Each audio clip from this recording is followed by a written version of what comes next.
Hey guys, welcome back to another episode Up and Running. Thanks for watching. All right, on today's episode, we're gonna go get a car.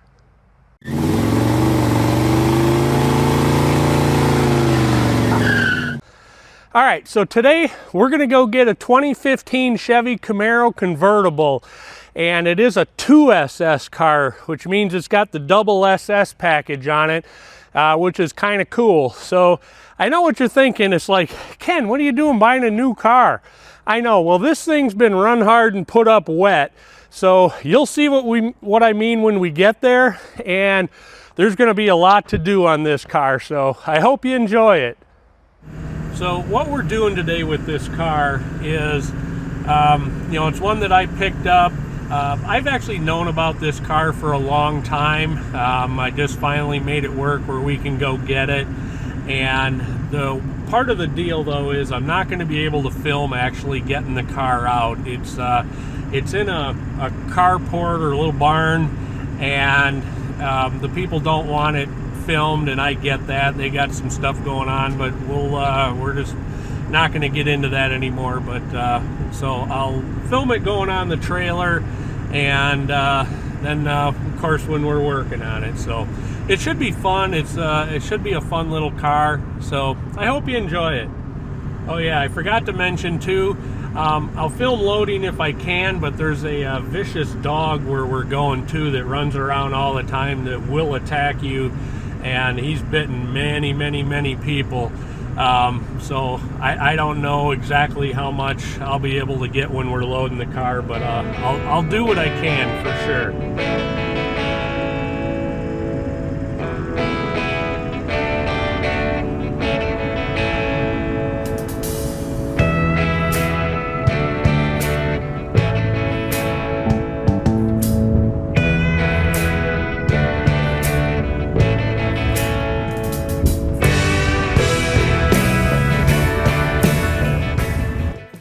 So here it is real quick. Let me just show it to you real quick, and you can check it out. We're not going to film a lot, but you can see it's on the rougher side, so we got a little bit to do on it.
There's the vicious dog right over there.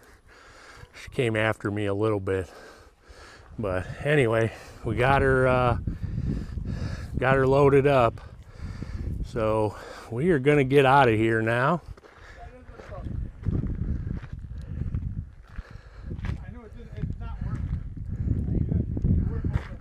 I'm excited to start working on this thing and see what we have here.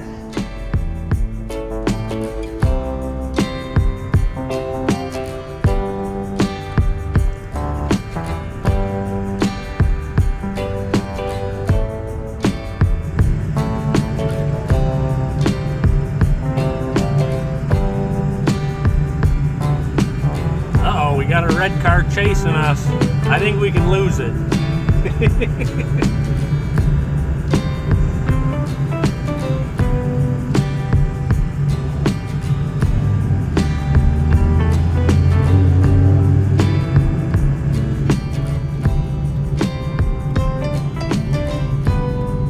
All right, we made it back to the shop. Let's get this thing off the trailer now, and so then we can I got to get a battery for it first off. The battery is 150% bone dead in this thing, so we'll get one of those and then we'll start in on it and see what's going on. She in here. Whew, that was a lot of work. So I cannot get into the trunk, and I believe the battery for this car is in the trunk. Now I know you can connect up under the hood, but I've done that and I still can't get the trunk open. I don't have a fob for this car, so that's not the option. And the release inside the car is not working for some reason, so I have to check for fuses and all kinds of fun stuff like that. I may have to take that door panel off and jump that trunk release, so to get in there so I can get a new battery put in. Either way, there's some stuff in there from the previous owner yet, and I got to get that out for him. So anyway, back to work. So anyway, here's a little video of the ranch. This is where I keep all the horses. This is a 6.2 liter. So it should have some pretty good giddy up. Here's a little interior shot of this car. Little on the nasty side. Blah. But that being said, it should clean up pretty good. You know, the seats are not horrible in this thing. You know, they're not all tore up and things like that. This car's got 51,000 miles on it, and I know that to be accurate. I do know a little bit of the info on this car, and I know that's accurate, so.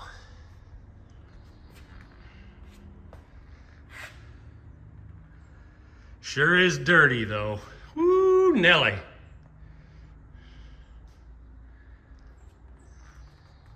So the first thing I have to do on this car is we got to get the battery situation squared away.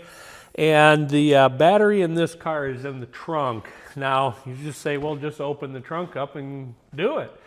Well, there's no keyhole in the trunk on this car. I do not have any fobs. I have one ignition key, and that's it. So there is a button on the driver door to release the trunk. However, for some reason, that's not working, so I can't get into the trunk. So I'm going to see if I got a bad fuse or if that switch is bad or what exactly is going on. Maybe I can pop that switch out and just jump it and pop the trunk. Otherwise, I'll have to take the back seat out and go in through that way. So the first thing I'm going to do is just, you know, check all the fuses, make sure I don't have a blown fuse. It'll kind of help me to, you know, get to know a little bit more about the car and, you know, kind of get, so I kind of know what's going on with it. So I'm going to check the oil right away. Ooh, that hadn't been out in a while. Can't get that out. Let's see if there's any coolant in it. And it is dark down there. I don't see coolant, so I'm going to have to add a little bit of that. Let me work this dipstick. Boy, that does not want to come out.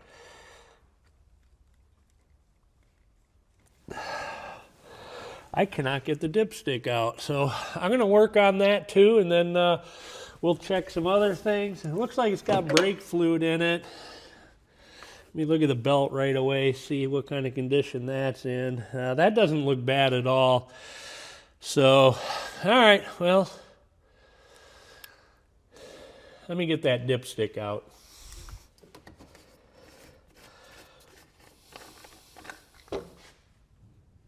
Okay, so it was just a splash low on coolant.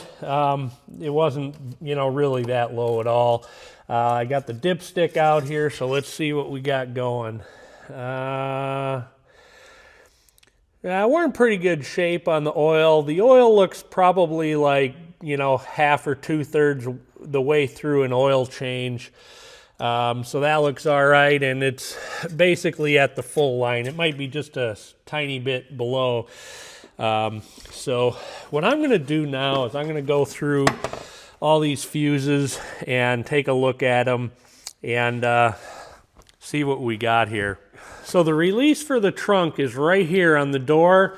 And what I did is I did what I always tell you guys to do with cars that have been sitting. Just keep playing with it. And so I just kept, you know, punching it, and all of a sudden I heard a click in the back. So let's see what we got back here. Oh boy, there's all kinds of fun stuff back here.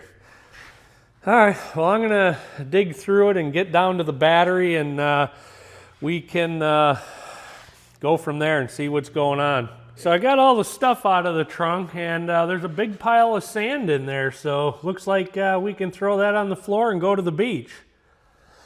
Let's see what's underneath here. Well, there's the battery, and it's laying on its side, so that's fun. Why not install a battery on its side? That's always good. All right, let's get this out of here. I'm going to get that sand cleaned up and get the rest of the trash out of there, and then we'll deal with the battery. Got the battery flipped back over, and it's a Never Start Platinum. It's an AGM battery with a date of 6/23. I bet this thing's still under warranty. If it's no good, I assume it's no good. It seems like it's 137% dead. So let me get this thing out of here. So I'll tell you a little bit about this car, about what I know about it. Those were not very tight. So this thing started life as a Avis/budget rent-a-car.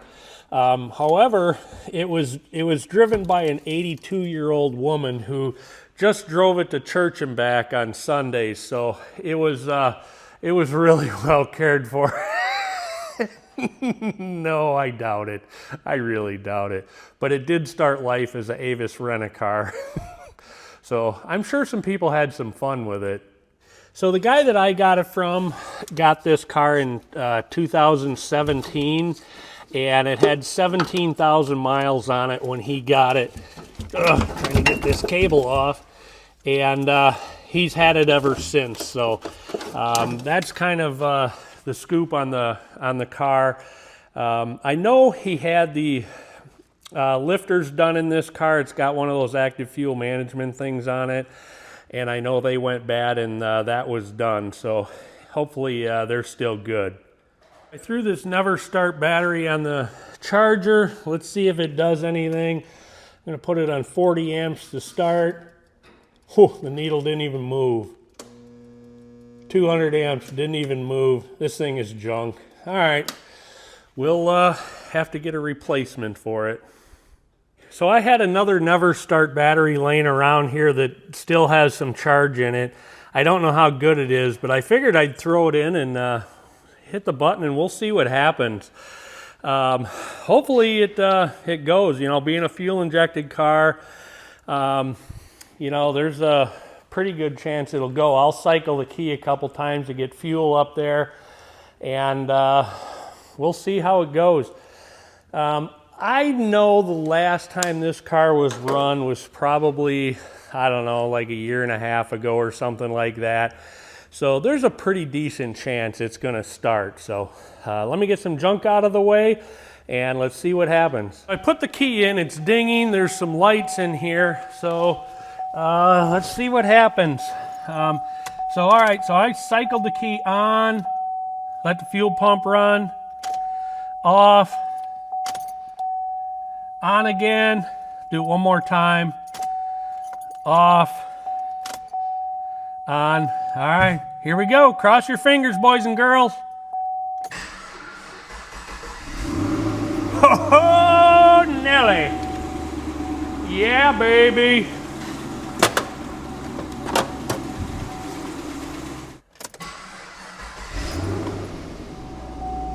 Hey, all right. Woo.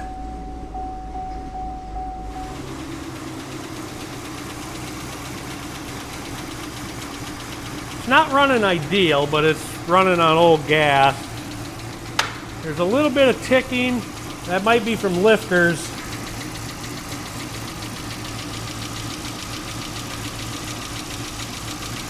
It is charging 14.5.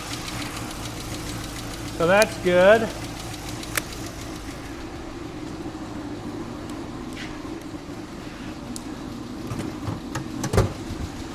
I'm gonna rev it up a little bit, just a little bit.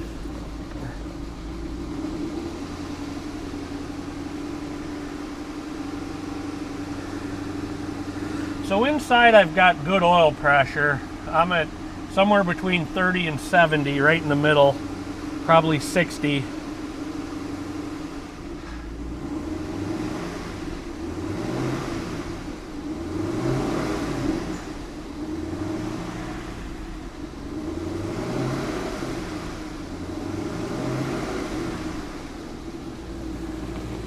It says it's got just over a quarter tank of gas in it. So we'll have to get that burned out.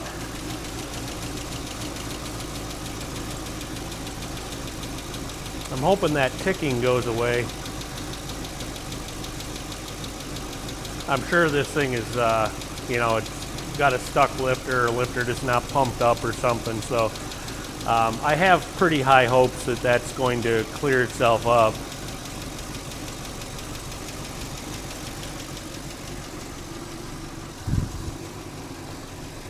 Oh, I am so excited that it started right up. That is awesome. All right, I want to take this thing around the block. I'm a little scared to shut the trunk lid for fear it won't open again or I'll struggle. But let me try it once over here and we'll see.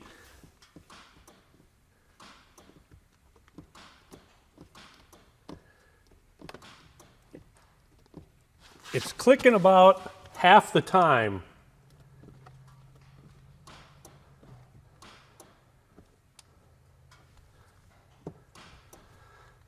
What do you think? Should we risk it?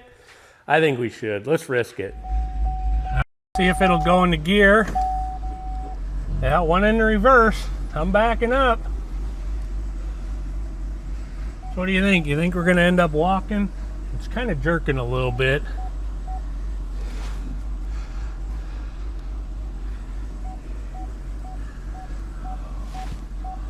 Get it out of here in one piece. That would be super awesome.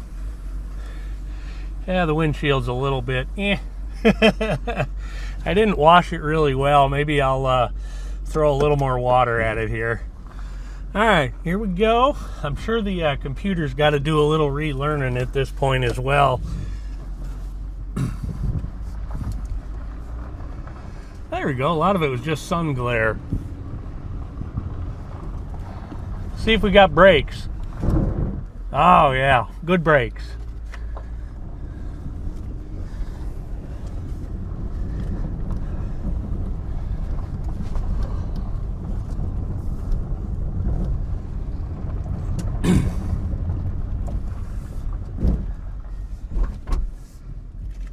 I think the battery just jumped in the trunk.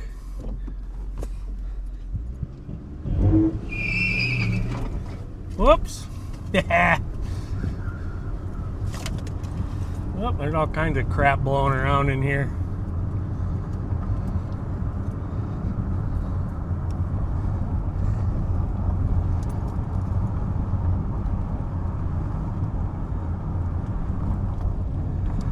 Starting to warm up the engine. All right, I'm going to see if this thing is shifting.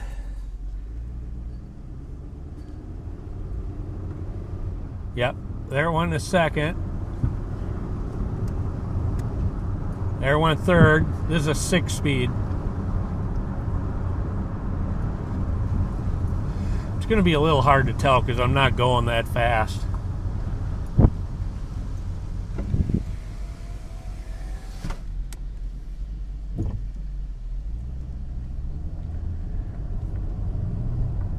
Second. Third. Fourth. That's probably all we're going to get. We're only at like 1100 RPM. But it seems like it's shifting, so that's good. I do have a service airbag light, but I wouldn't be surprised if that's from the front of the car being ripped off. It could very well be. I got to get a new mirror over there. That thing is just sitting there. It's actually broken off as well, so that's another thing I got to get. But the brakes seem really good. For the most part, this seems pretty good. Now, I haven't gone above like 30 miles an hour yet. I'm going to take that mirror off before it falls off and damages the door any further. But anyway, I just wanted to run this around the block and, you know, see how it did. So we made it back. I didn't have to walk. So I guess that's hopefully the first good sign. I'm going to lift the hood. It's, you know, basically warmed up now. I'm going to see how it sounds underneath there. You can see 51,206 miles. So before we go in the shop, let's stop and pop the hood and see how it's sounding under the hood. It's starting to idle a lot better. It's not perfect yet, but you know, it's definitely getting better. So let's check that out. So the ticking has gone away, so that's fantastic news. I kind of thought that's what it was going to be since it hadn't run in a while. The idle's not perfectly smooth yet. I'm sure this thing is lacking on maintenance. Probably needs the throttle body clean, probably needs to be really driven. But anyway, more stuff to work on. Gotta love it. I think the first drive was very successful. We didn't leave a trail of anything coming into the shop, and hit the button and the trunk lid opened back up. So that's good news. So, you know, I'll keep playing with that, and hopefully it just gets better and better. If not, I'll just get a new switch, because that's obviously what it is. So anyway, one trip down, now we got a whole bunch more stuff to do. So the next thing I'm going to do, this car is so nasty inside, I'm going to go ahead and clean it up, get all the trash out of it, and get, you know, a bunch of the dirt out. So I'm going to vacuum it, get all there's leaves and all kinds of garbage in here. So, you know, that way I can at least tolerate it a little bit. And then we'll go ahead and get it washed right away. This windshield looks filthy, but that's what it looked like when I got it. Isn't that crazy? You know, here's the hood. I mean, this car is just nasty. It's been sitting outside. It was covered, you know, it had a roof over it, but it's really been, you know, sitting outside. So anyway, let's get to work and get this thing vacuumed out. I pulled the door panel off to take a look at the mirror to see if there was anything we could do, and it looked repairable. So I repaired it. There was a couple of cracked areas there, and I put some stuff in it to you know, hopefully make it so this is good and usable again. This is an epoxy, and it should be, you know, some very strong stuff. I've used it before and it works great. So we'll see if it holds on. If not, we'll just get a new mirror. All right, let's get to vacuuming. All right, we've got a roll of paper towel. I'm going to keep that. That's always handy. What is this? It's kind of caught up in the console. It's an air pump, a GM air pump. Good times. We'll set that over here. I'll have to see if that works later. These are just some documents I printed out about the car. Tells all the options and things like that. Ooh, there's an atlas in it. Flashlight. Ooh, still works. And then a bunch of trash. Oh, you gotta check this out. You're gonna love this. Let me grab the camera here.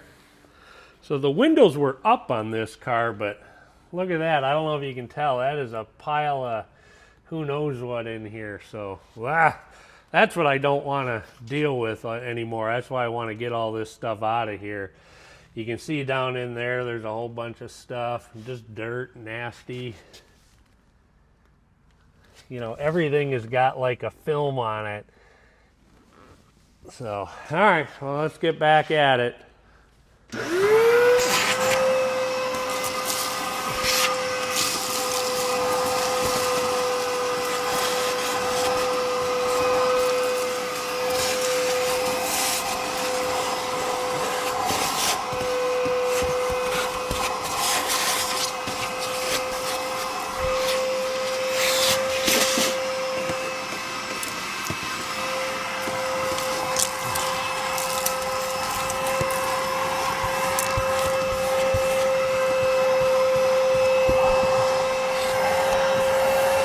let's wash this bad dog. I'm probably gonna have 6 inches of mud in the driveway when I'm done.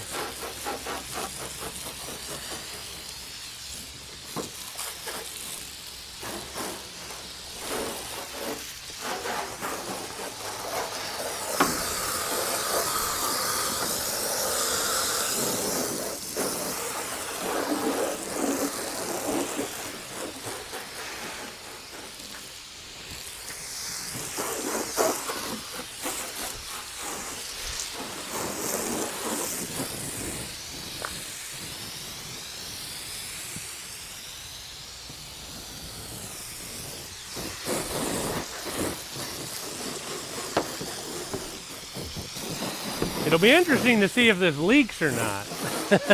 You know, convertibles and water and whatnot.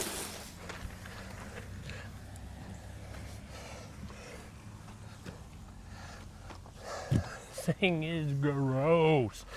There's like film on everything, like goo.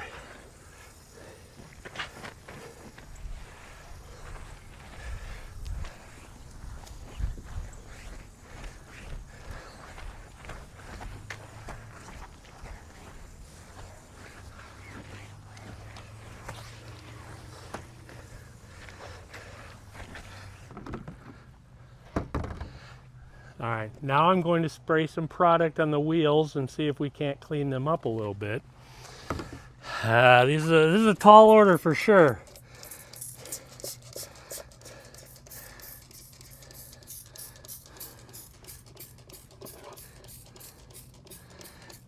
That one's about empty.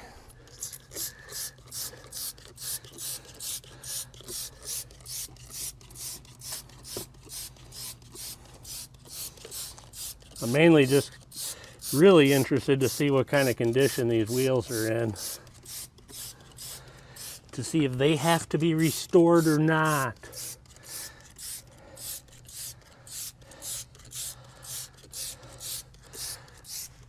You're supposed to be able to just spray this on and rinse it off. What do you think the odds are that that's going to happen?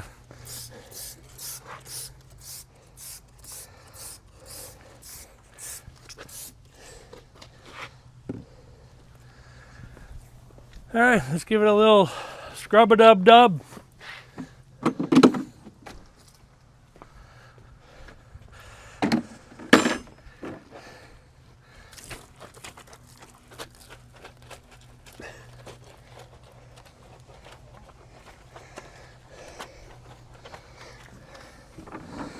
I will say they're coming way cleaner than I thought they were gonna for the first time around. I'm sure they'll still need a couple.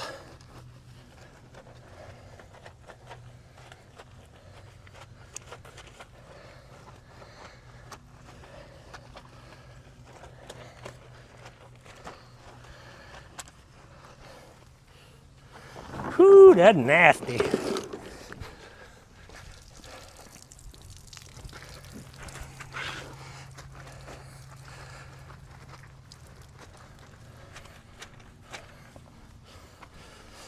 All right, let's rinse this off and I'll give you guys a close-up of what round one looks like. It made a huge difference, but they are still very dirty.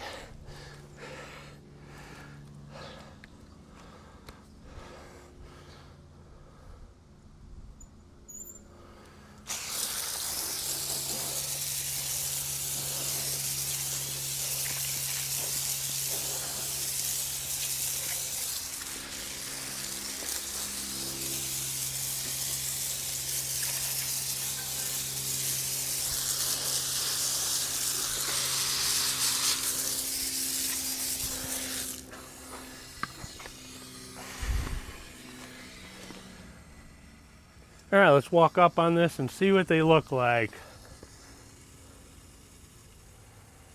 It's way better. There's still like some stuff in there, that's tar, still there.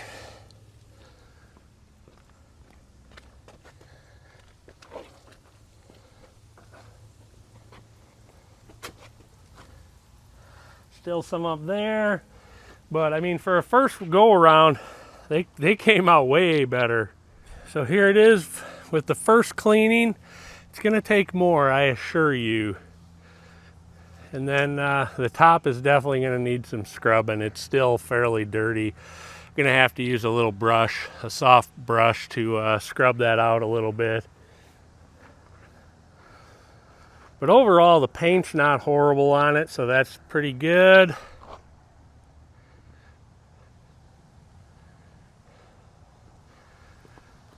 Super Sport. 2SS. They should have put 2SS on it.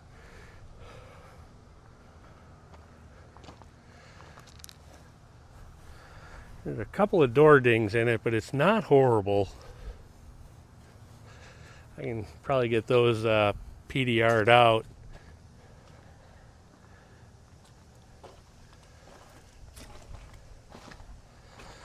Man, that made a massive difference, though, I tell you what. Oh, should we put the top down? We're putting the top down. All right, we're gonna see if we can't get this figured out, how the top comes down. I'm gonna fire it up to do this. Where the heck did the keys go? They're in my pocket. Here they are. I only have one key and no fobs for this beast. So let's fire it up. There she goes. She lit right up.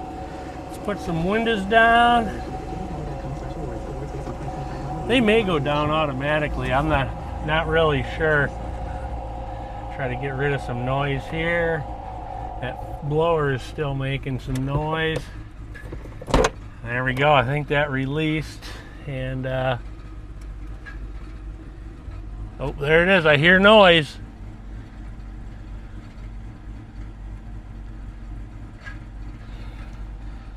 Nothing's happening. Making me nervous.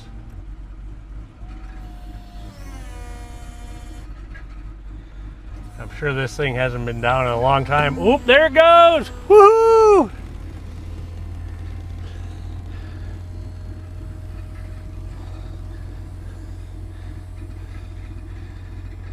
Just had to get the fluid moving around. All right. There it is, top down. Summer fun. Right there, boom, you're looking at it. Sweet! Okay, I think we need to go for a drive now. Okay, here we go.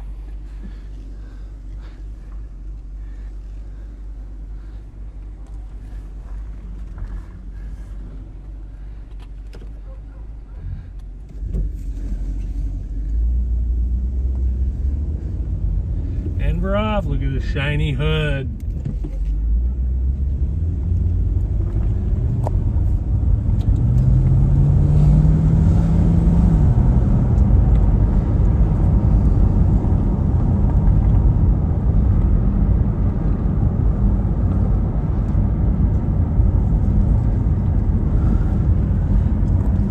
Trying to burn some of this gas out of here too. I want to get as much out as I can so we can get some fresh.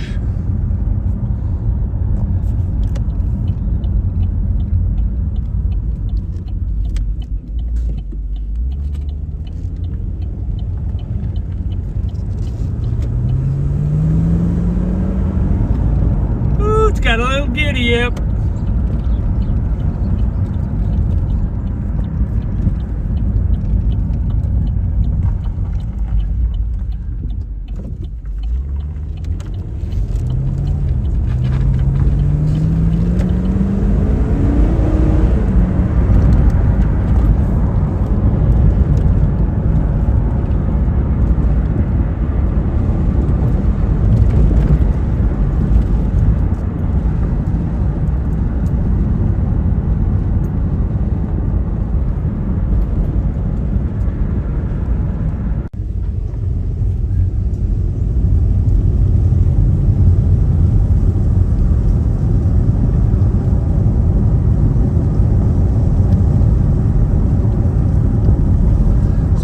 Got all the old gas out of here, and I put some fresh 93 octane in it. I put some fuel injector cleaners in it. I put some cleaner in the oil. I changed the oil as well, and Hopefully this thing will start to run better and idle better. I can tell it's making a difference already. So hopefully that just continues to get better and better. The idle quality on here was pretty bad, and I feel like even just since I put the fresh gas in, it's gotten a little better. So hopefully it just, you know, keeps smoothing out and everything will be good.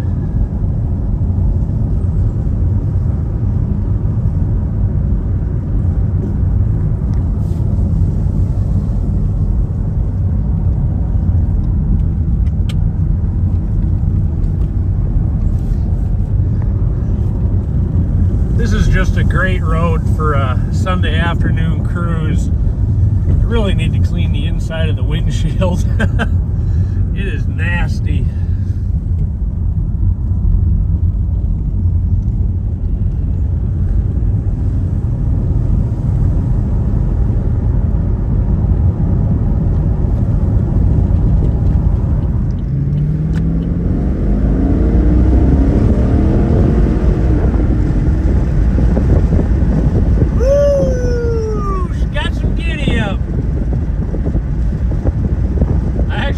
The tires when it shifted about 55 miles an hour.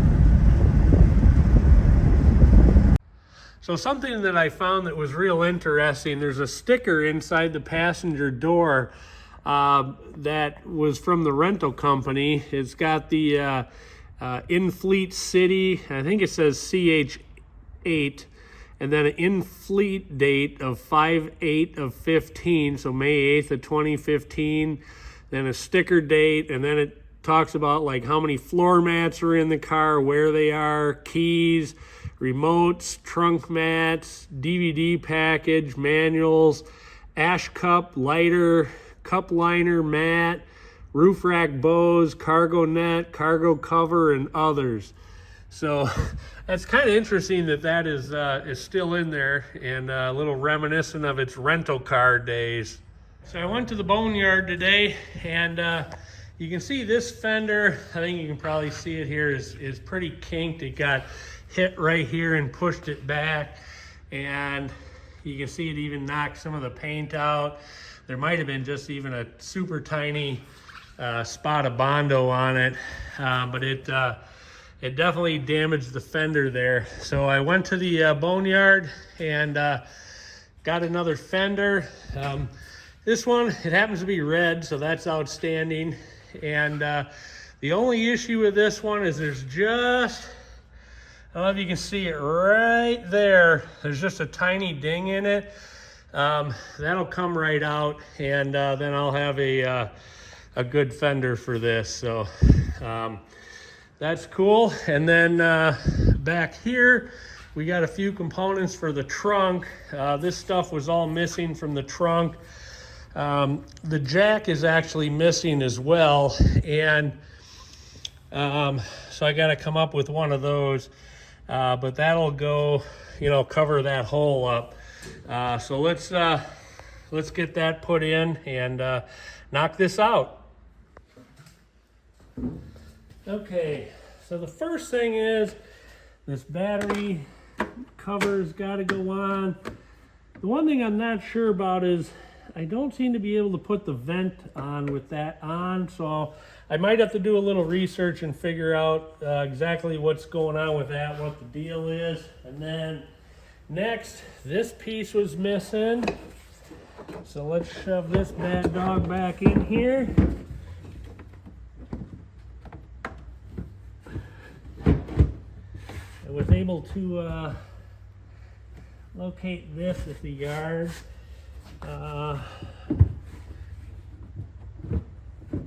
There we go. That fits good. This screws on.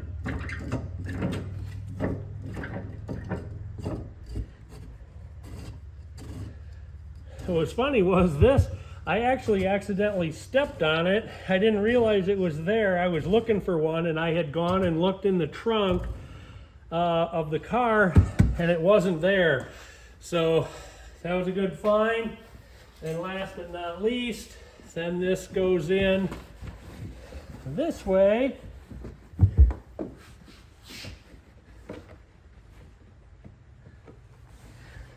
like that.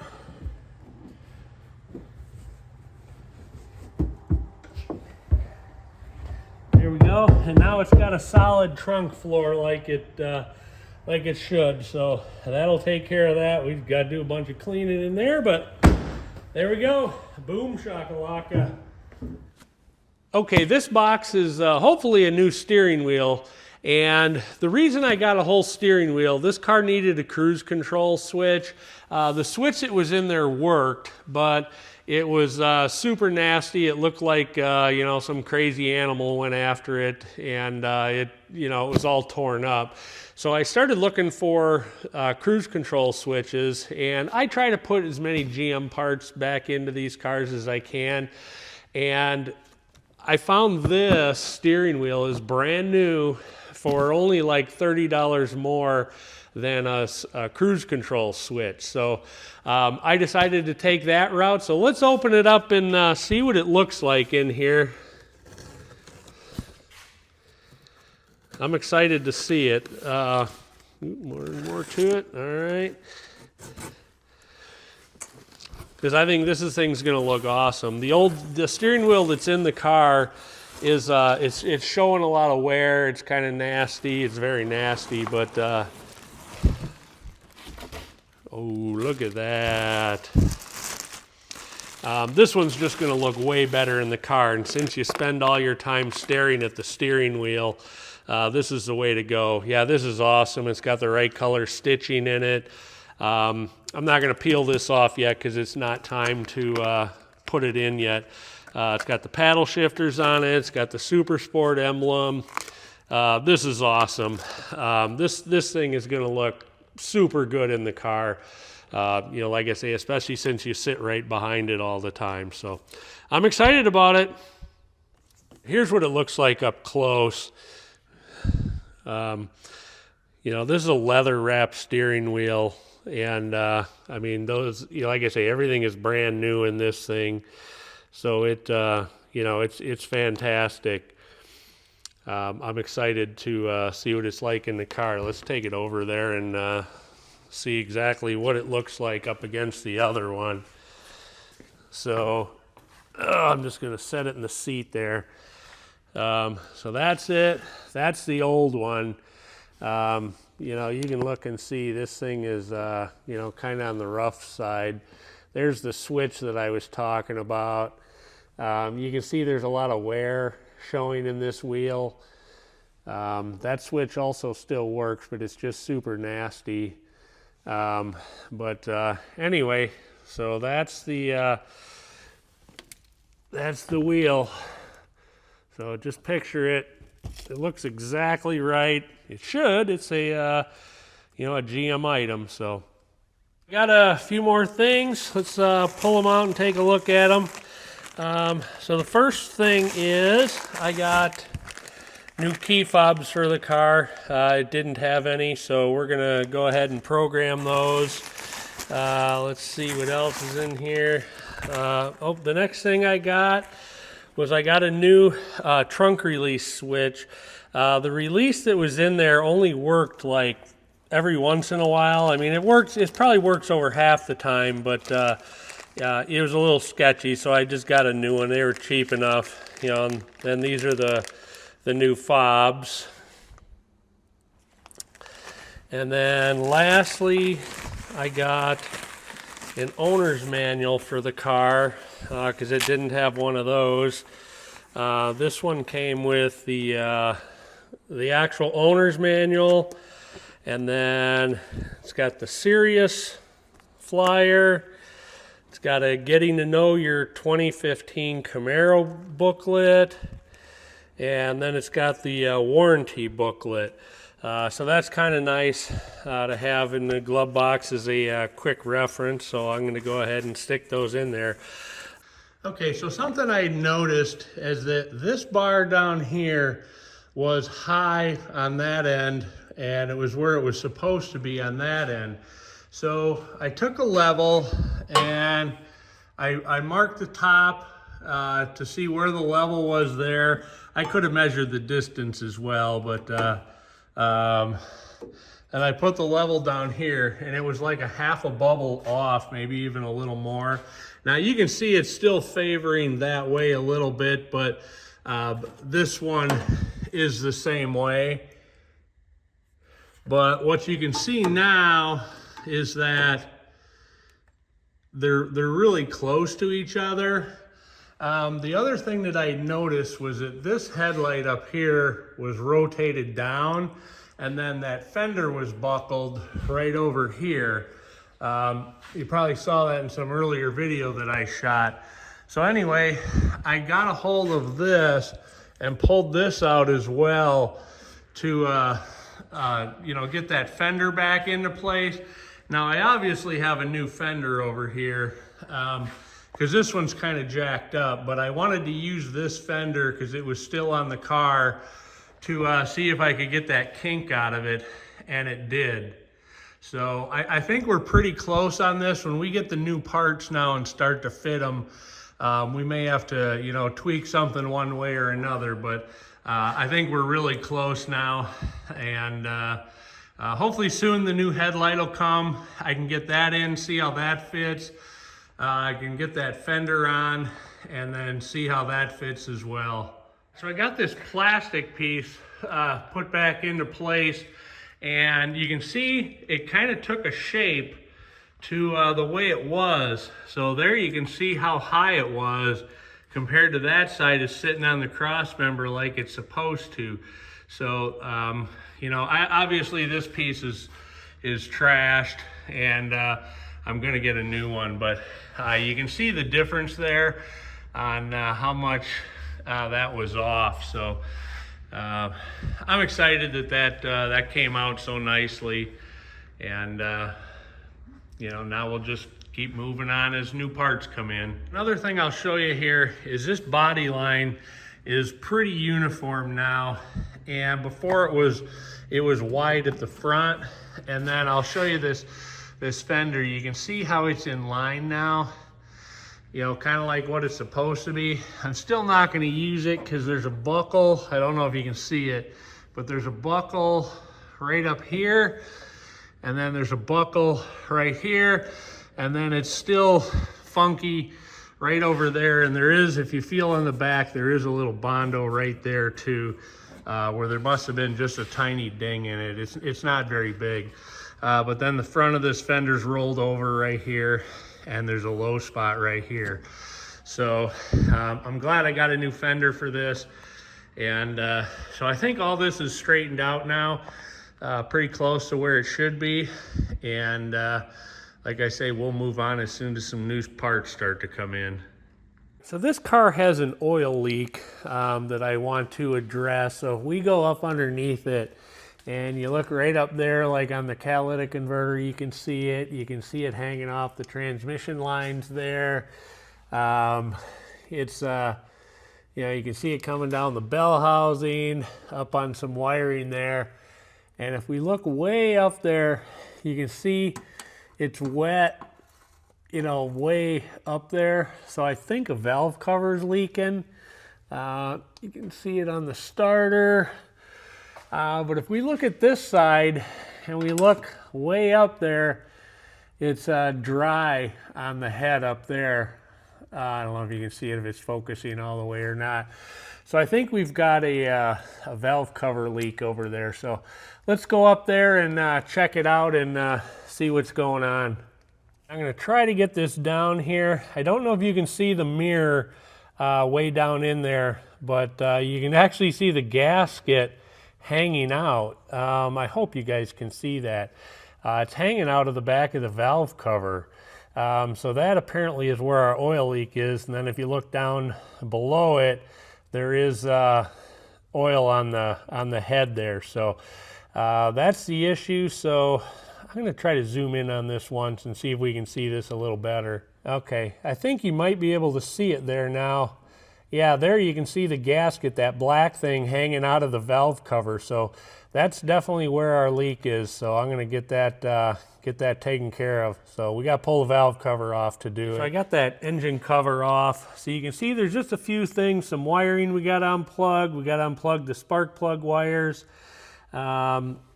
unscrew the coils off of this and then get the valve cover off. So I'm going to dig into this a little bit, and we'll pick it up in a little bit and you can see what's going on. Pull the coils out of the way.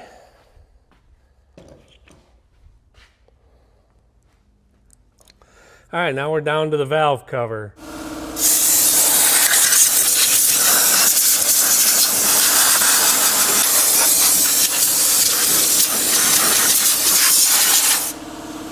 All right, now we're ready to pop the valve cover off. I think everything's loose and out of the way. All right, here we go.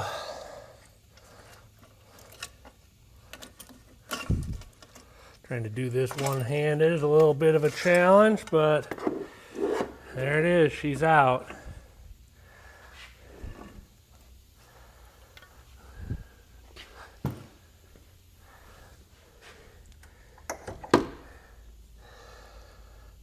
There's all the rockers. I pulled the gasket out. You can see it better now, how it's kind of rolled over and it fell out of the groove. So that'll definitely give you an oil leak.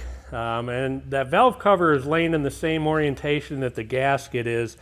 So you can definitely see how it would have affected that back lower corner. So there are little rubber grommets in alongside those bolts. You can see them really well right there. These things are very pliable yet. I think this gasket was put in not that long ago. So I think I'm going to skip that step because there is some risk in pulling those out and, you know, putting them back in. So I really don't think they're going to leak. I think we'll be just fine. So I'm going to go ahead and get the new gasket put in there. I got the head all cleaned up. You can see the inside of this motor's in really nice shape. I kind of expect that. It's only got 51,000 on it. So let's go ahead and get the valve cover bolted back on and hopefully cure our issue. Got the valve cover bolted down. I ran around it with the mirror just to make sure it didn't fall out, but it drops in there pretty easily. So we're good to go. So now I'll just get the rest of it put back together and we'll be all set. Everything here is put back together. Hopefully that was a successful repair. I think it will be because the gasket does appear to be in the right spot everywhere. So, all right, there we go. Let's fire it up and we'll see if it leaks.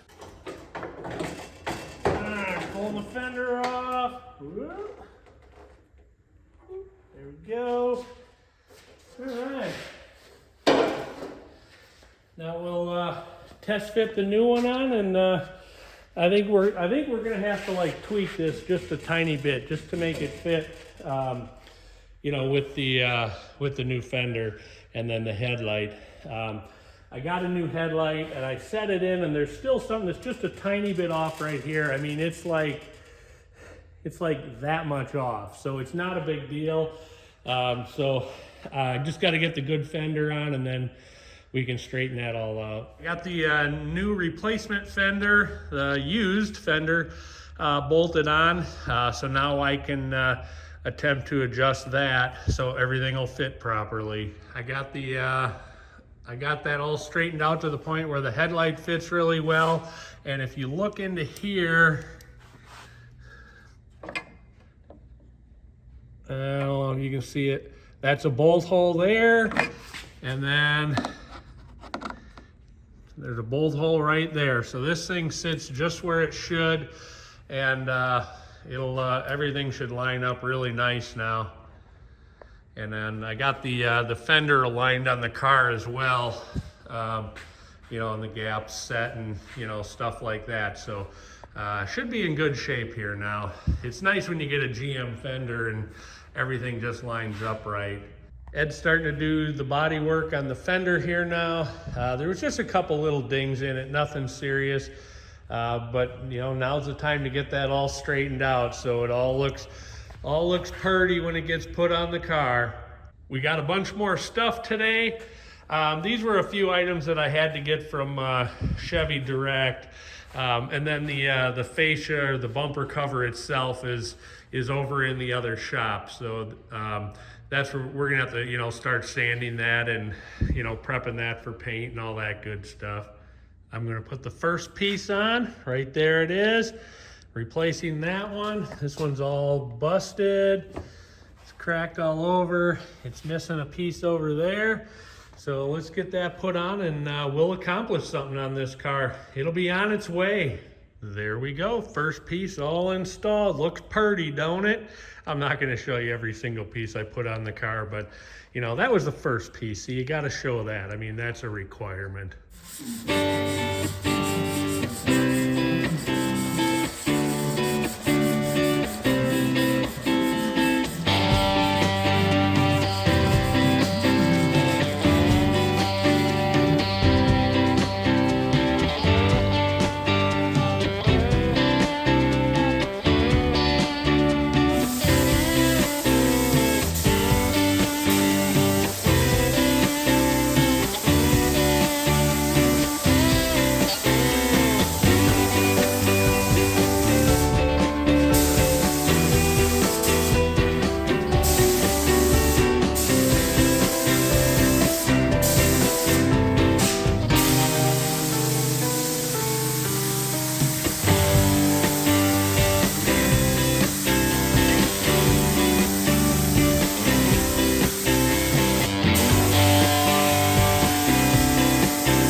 Cover, just all ready to get sanded and painted, then assembled. That'll be fun because I don't have one to go off of, so I don't know what goes first, second, third, all that fun stuff. This was the cat from the driver's side of the car. I'll walk back here so you can see. I bought a takeoff cat from somebody and put that on, so I got that all done. The issue with that one was the material inside, the actual catalytic converter, was broken and coming apart. Let me see if I shake it, if you can hear it. I think you could probably hear it. So anyway, we got that squared away. Another thing off the list, and just a little bit closer to having a cool car. I want to show you something here on this car. So this is on the end of the rocker panel. You can see these holes are damaged, and I'm gonna need to put a metal clip on there to attach the fender liner to that. So I'm gonna be able to use this gun, which is a plastic welder, and I've also got another style where I can, you know, rebuild this and then sand it flat, and I should be able to get a metal clip on it and everything should work good as new. So I'm going to start working on that and show you guys what it takes to repair that. That right there is the rough weld where I've got two metal clips in it, and the clips look like this. So that helps, you know, really stiffen it up good. Now I've got to take a grinder. You can see where I cut the clips off right there. Smooth that out a little bit, and then I can, you know, continue on and also hit the back side a little bit. So this will end up being, you know, very strong, and it'll hold the clip and hold the wheel liner. I've got the top one all done. You can see it's kind of cleaned up, and you know, I can finish it a little more. I'll have to get a clip, and then I'll put the hole in it when I see exactly where the clip's going to land. And you can see on the bottom one, I've gotten a metal clip in there, you know, in the original piece. So now I just have to cut it off, and then I'm going to clean it up a little more and you know, put some more plastic on it, and then it should be good to go. So that's the finished project or product for now. What I have to do is when I get the liner in, I may have to adjust it or tweak it, but at least it's the bulk of the work is done, and that's what it'll look like. So now I just have to do the other side. I've got the driver's side all done now. That looks pretty good as well. Again, we may have to touch it up or something. once we get the fender liner fit. But it looked pretty good. I think it turned out well.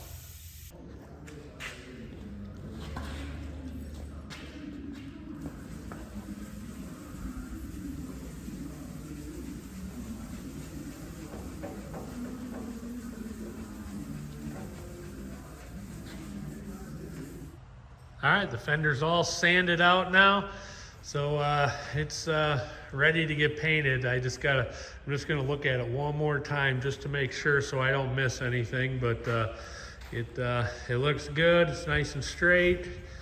No issues. So it's ready to roll. I'm working on the bumper cover now. This came primed from GM, so I had to go through with one of these scuff pads here and some special soap and scuff this whole thing down. It's just, you know, strictly elbow grease and getting all the little nooks and crannies and everything like that. So I've rinsed it off, so as soon as it dries now, I'll be able to see if I got everything or if I need to touch it up.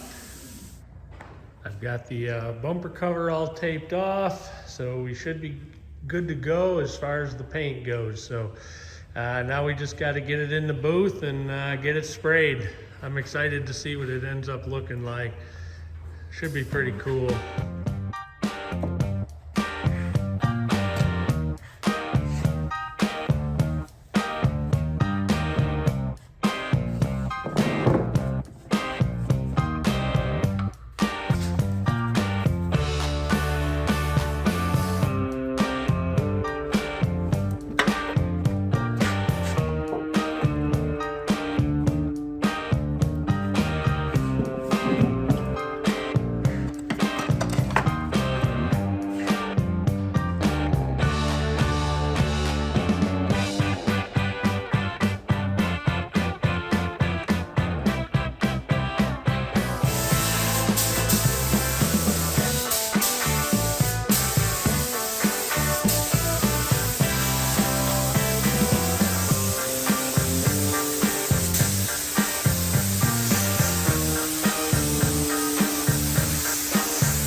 Everything is painted and cleared now as far as the parts that were off the car.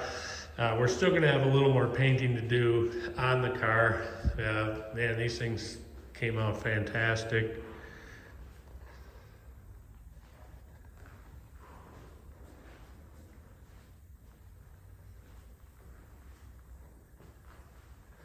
We got the mirror hanging here.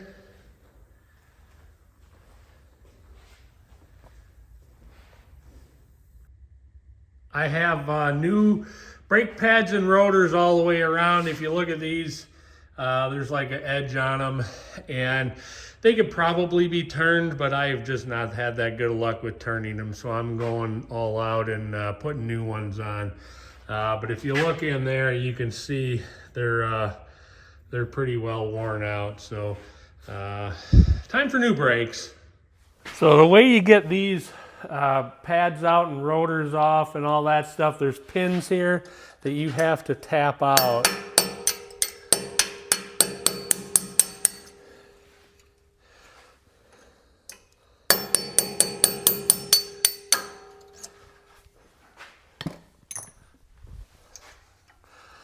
And then there's a spring back here that kind of holds everything in place.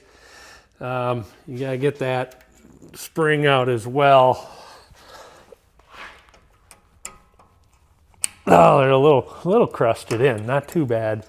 But there's a little pin that looks like that, and I'll clean those up. And get the other one out. Okay, there we go. There's the other one, and there's the spring. The brakes I got have new springs, so we will put those in, and then the pads just slide out. You can see there's not much left of those. They're pretty thin, so it's a good thing that we're doing these now. Again, that one's very thin as well. And then let me crack that loose on the back, and we can get the calipers off. Nope, bigger tool. We use the big dog here. Loud noises.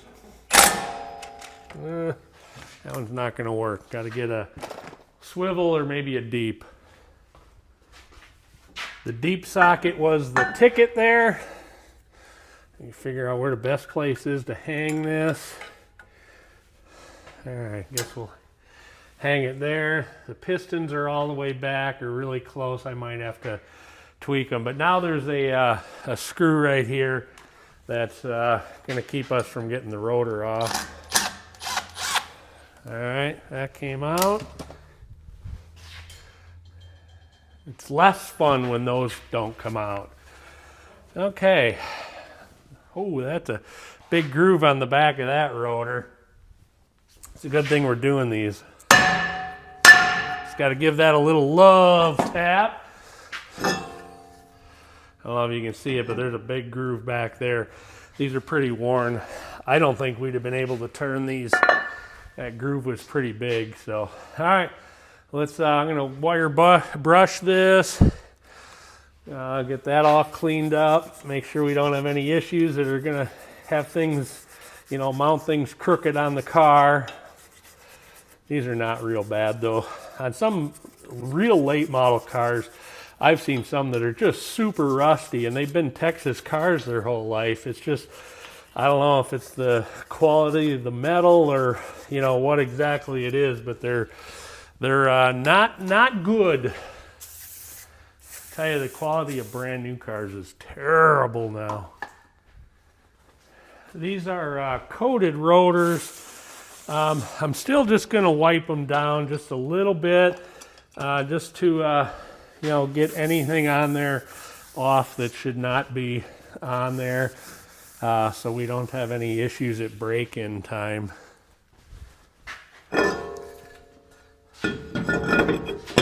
Where's the hole? Hole moved.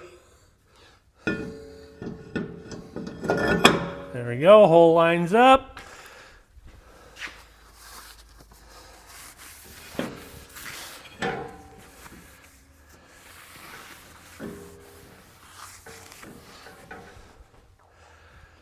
All right.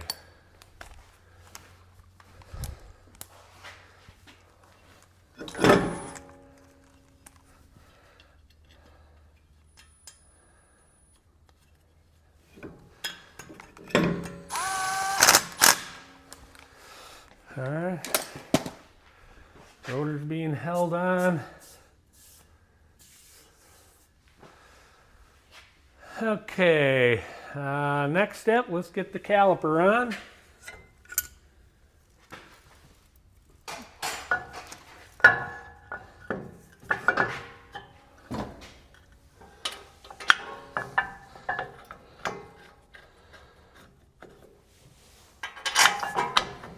All right, when you're putting the pads in, be sure to check things like the squealer locations and any other differences in these. In this case, these are all the same, so they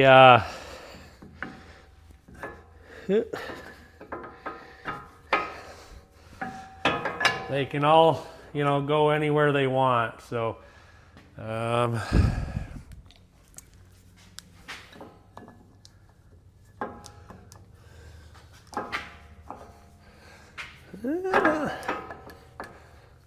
give me a little grief. Just want to make sure the one piston's not quite in all the way.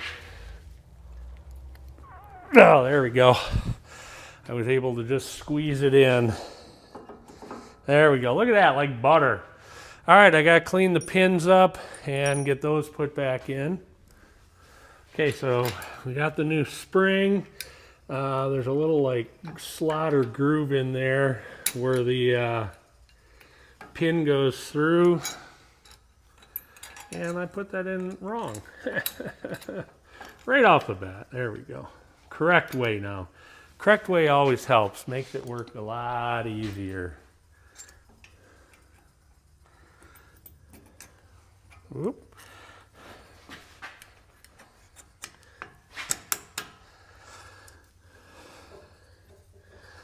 All right, that is started. Now I just have to tap them in.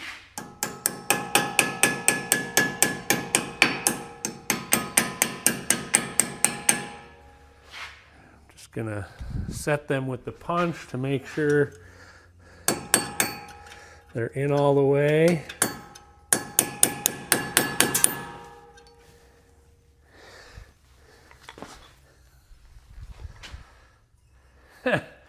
Little screw just fell out of that. I don't know where that came from. It's like a little wood screw. Okay, those are in. So now, that's it. We're done there. I'm going to, when I'm done with all this, I'm going to go ahead and change the brake fluid as well. So I'm going to open all the bleeders and get these things flowing and let the brake fluid just gravity drain. So, then we'll have all fresh brake fluid in it as well. First wheel down, 3 more to go. So you guys get yourself something to drink. This is going to be a little bit. Nah, I'm just messing with you. I'm not going to show you the other 3. They're basically all the same as the one I just did. So let's move on. So one of the real common problems with these cars is the blower motor makes a lot of noise, and I think you'll probably be able to hear it making a bunch of noise. So I have to go down there and cut the old blower motor out of the HVAC housing and then bolt the new one on. Yeah, they made these so you have to cut them out. They are part of the HVAC housing down there. So wow, right? I can't believe that. That's one of those just crazy, ridiculous things. But it's going to be super tight, so I'll show you partway through the process. I probably won't be able to film it while I'm actually doing it just because it's so tight down there. I have the glove box removed right now. So there's the blower right there. And if you look, you can see it's molded into the into that HVAC box. So I have to I've got to remove this duct and then somehow cut that out. I'm not exactly sure how I'm going to do that yet, but we'll get it figured out. So I've got it out. I used actually a little air saw. Let me pull this down now.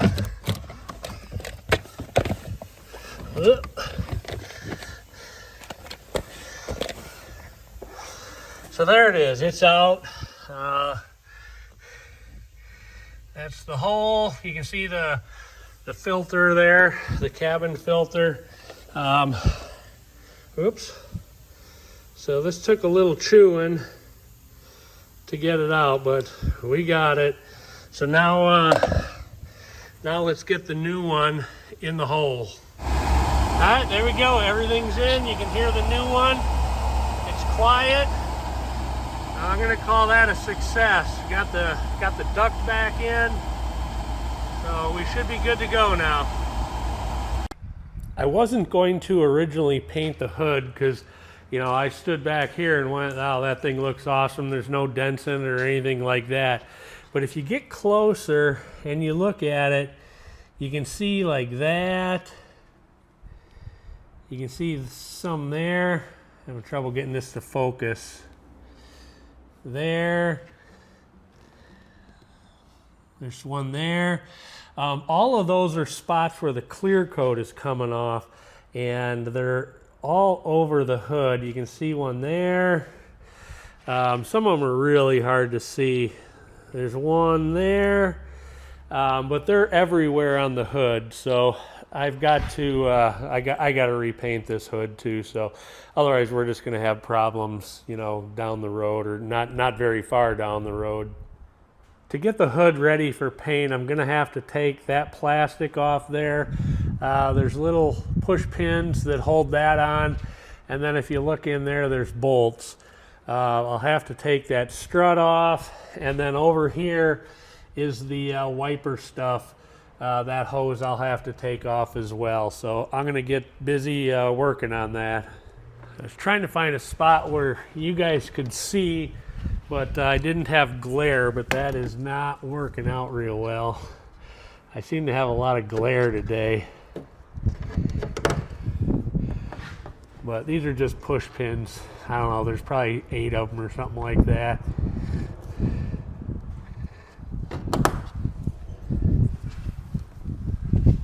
Oh, it's getting a little breezy out too.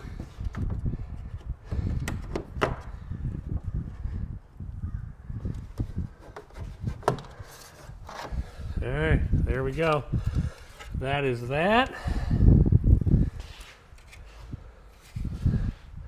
Now it looks like there's 2, 4, 6 bolts that hold that on. They're probably, I think they're 10s.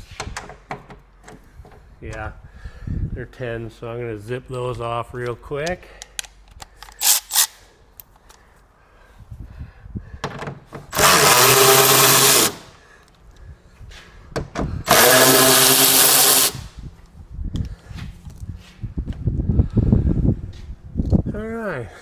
We're going to put the hood down,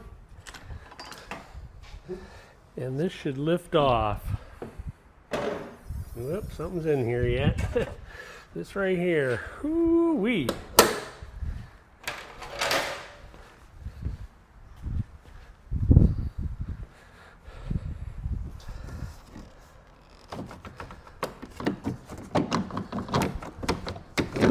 There must be one more that I missed. Oh, there's a little pin that holds it in place. Let me get a socket to push over that. Next one smaller. There it is.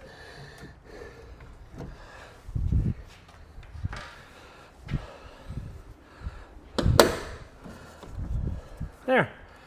That came off. Whoo, now let me show you this.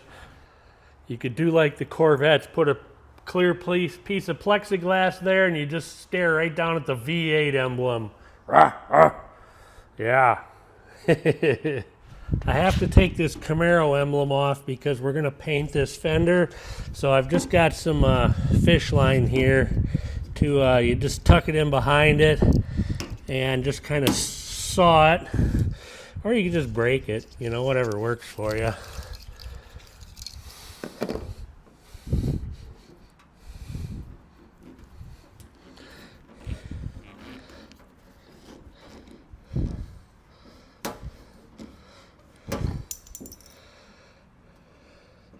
And then we've got a kind of an eraser thing that'll take this stuff off the fender.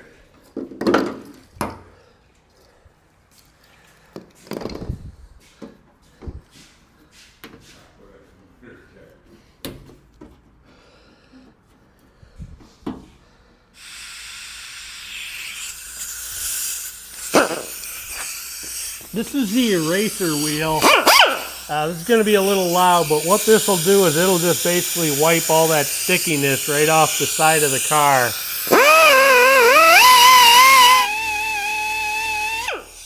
The important thing is it won't damage the paint.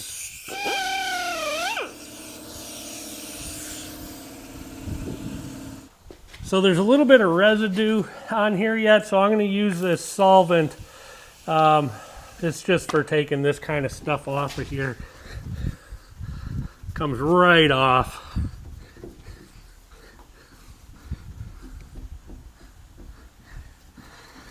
Just like that. Bingo bango.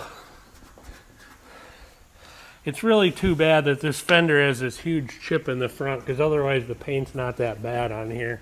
We could have just left it. But there you go. Emblem gone. Everything's good.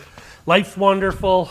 I've got the hood off now. That's over on a dolly over in the body shop, so I can start sanding on that.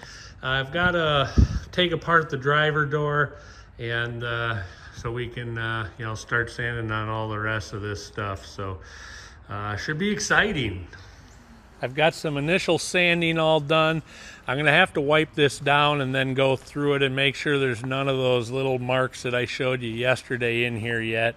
I tried to catch them all as I was going, but you know, they're hard to see, and so I need to wipe it down to get everything one color and then check it out. The hood is all done and ready to go.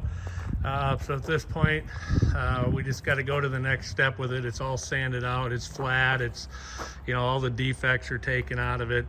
I'm also working on the rest of the car back here.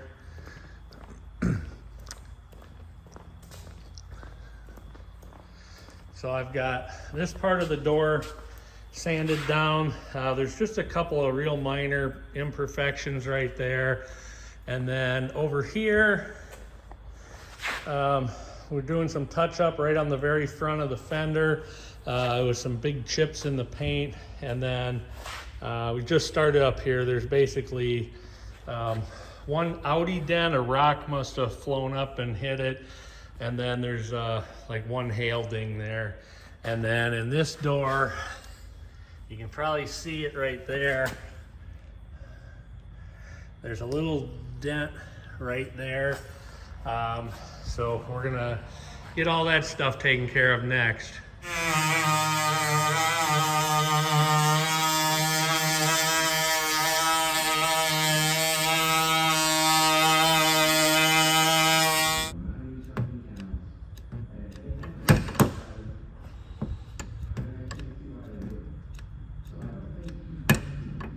All right, let me see if I can hammer this now. You can let go.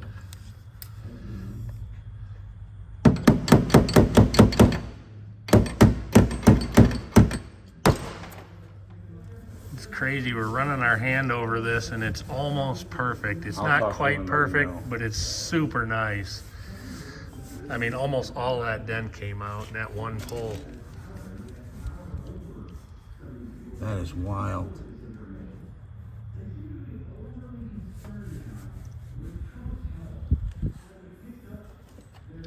Hold that ground one more time.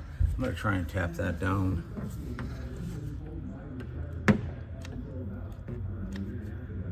Okay, you can let go. All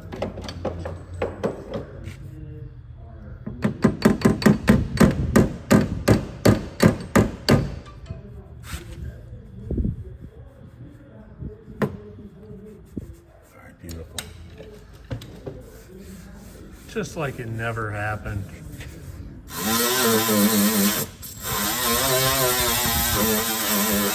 Man, that come out nice. Yeah, it sure did. There is no complaints. Look at that.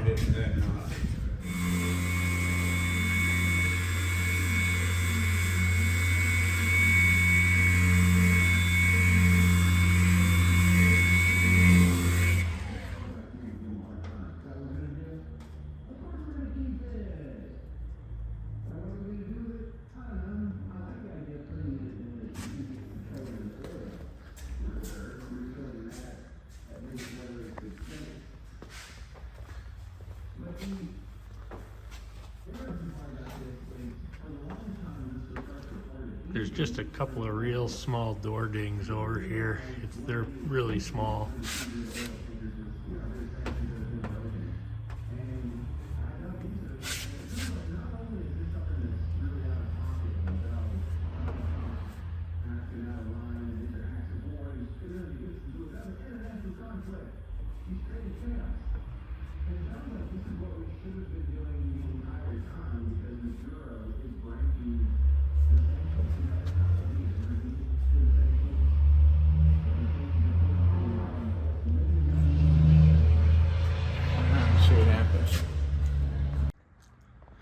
All right, I've started to put the bumper together. Like I say, this is a little bit challenging because I have nothing to go off of, so I'm kind of like test fitting everything.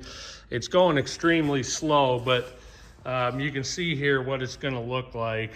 I kind of suspected this. I have one piece that I don't have and I cannot find, so I have to look a little harder for that, but it's getting there. It's starting to take shape. Got a side marker light here. Okay, work that down into the hole and then push. Snapped in. And the wiring goes in up through there. Next up, I'm working on putting in the fog lights, which is what you see there. I've got another one for the other side. These again are brand new parts. And this is going to snap in right there. I got to use two hands, so I got to set the camera down. Basically just pushes down and boop, snaps into place. And it's popped into place. Looks good.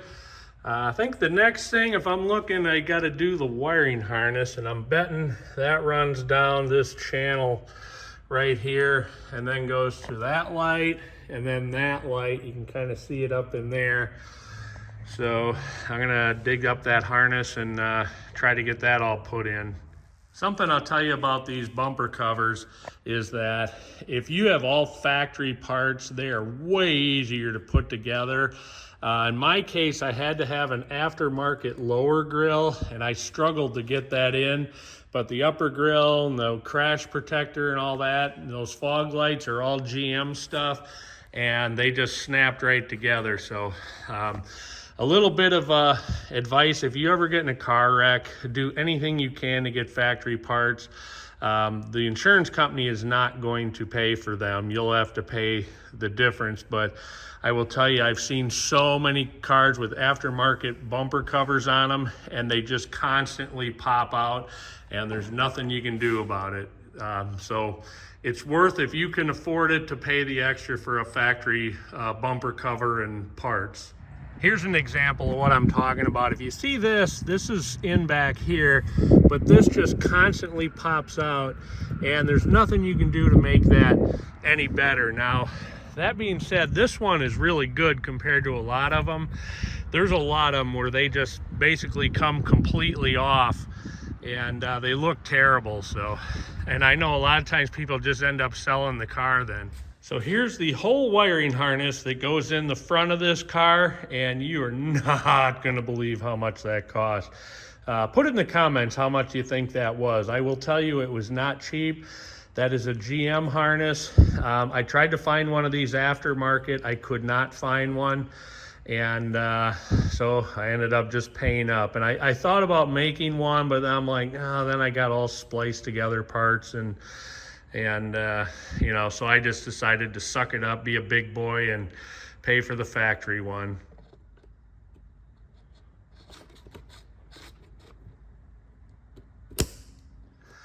All right, I got all the wiring clipped in. Now I have to go through and drop the harness into this channel.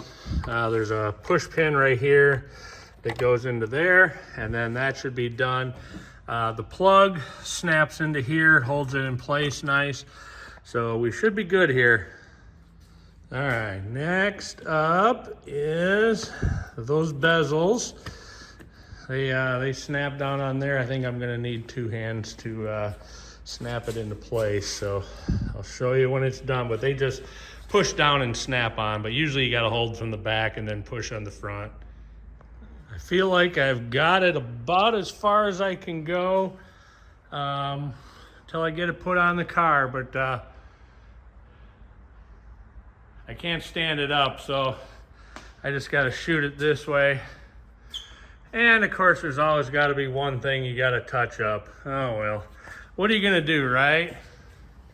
The next thing I have to work on is this piece right here. This piece goes right in there like that. However, they don't make the retainer piece for the back anymore.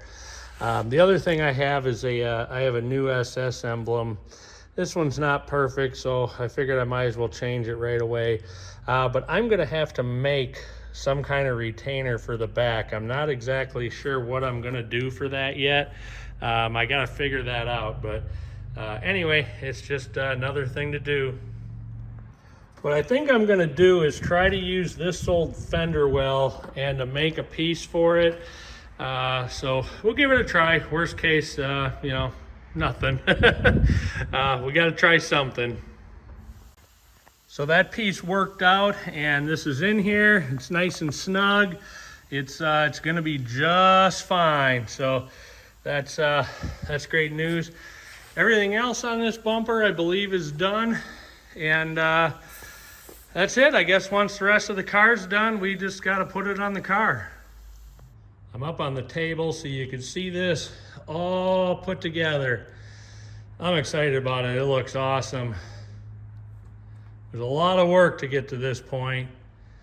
I can't wait to see it on the car. Better yet, I can't wait to see it buzzing down the road. So I have a airbag light for a passenger presence module, and this is it right here. I believe it's that module that's bad in the car. This is the seat sensor, and I do not think that's bad, but I got a good deal on eBay buying it this way just in case.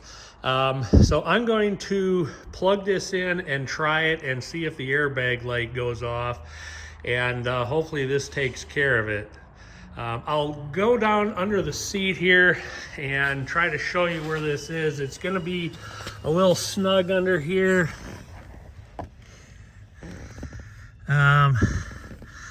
That's it right there. It bolts up to the bottom of the seat, and so I will get that put up under there, and we'll see if it works. So I've got that plugged in, and I'm going to go ahead and start the car and see if it goes away. There was a message on the dash for an airbag, and you can see the airbag light right there. So cross your fingers.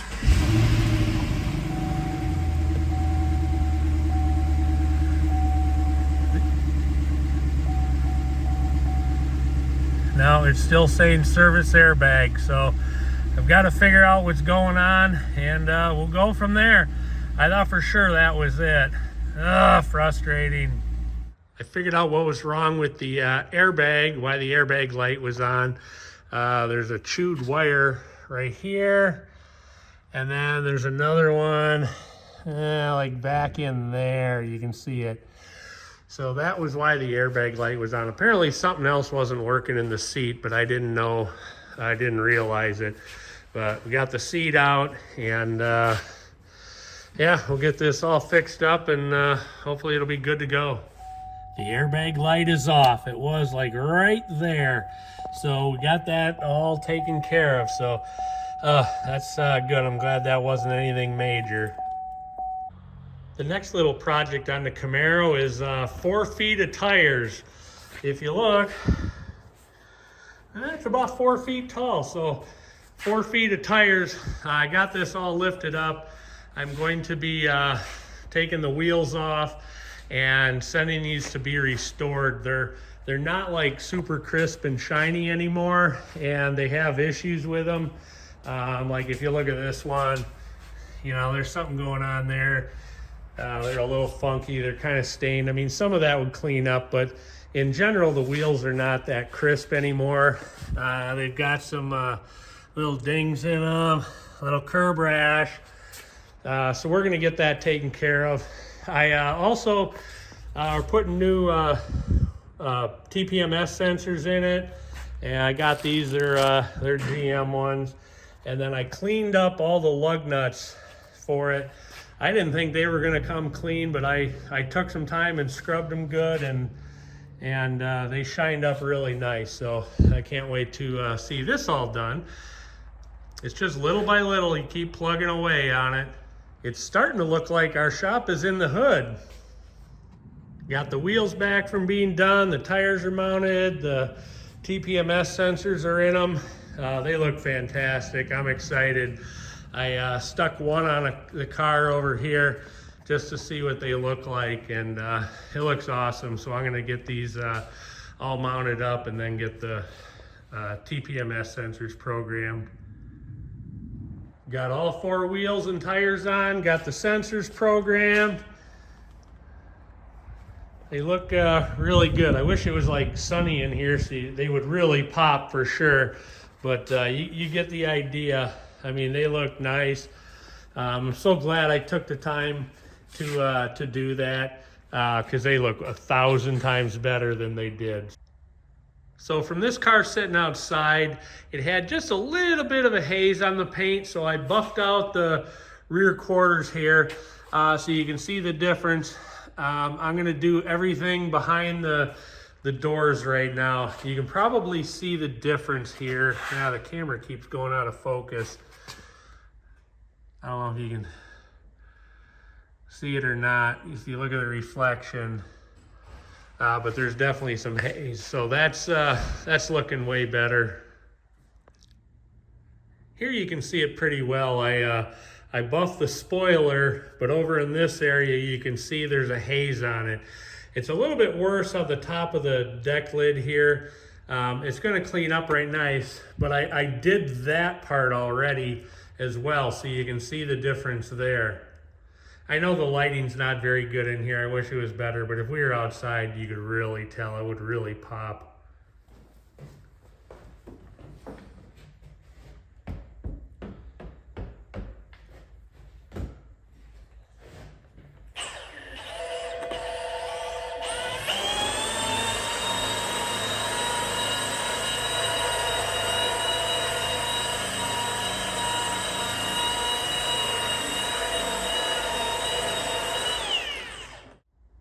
This is just a kind of a quick buff. It's got a lot of dust on it yet, but you can kind of see the difference. Sorry, there you go. The camera didn't want to focus there. And we're under fluorescent lights too, so that always changes the look of it a little bit. But this is gonna really pop outside. I've got to, go over this with some polish as well, and it'll really pop. And then when you get it in the sunlight, it'll look amazing.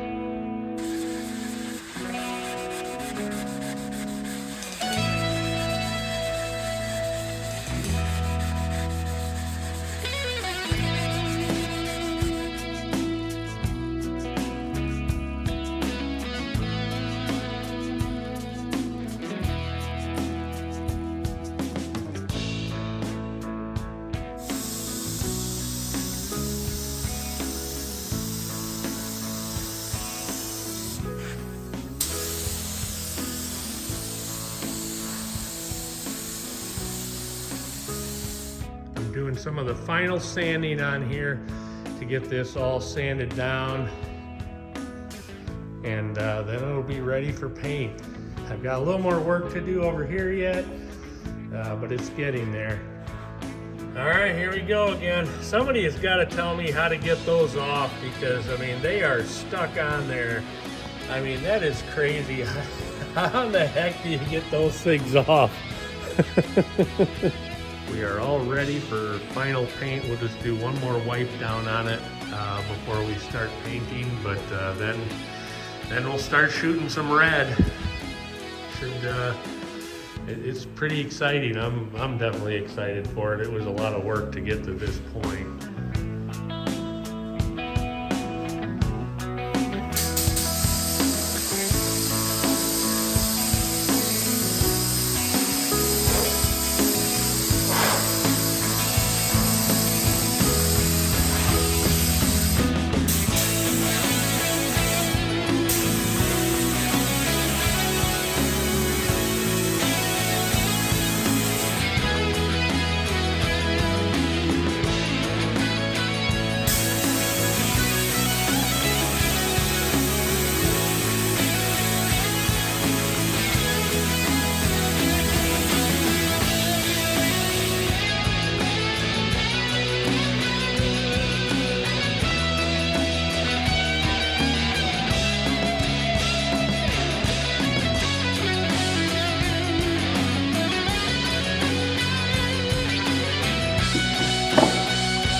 The car should be all dry now.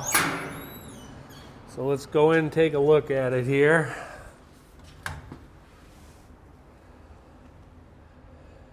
Whew, that looks nice.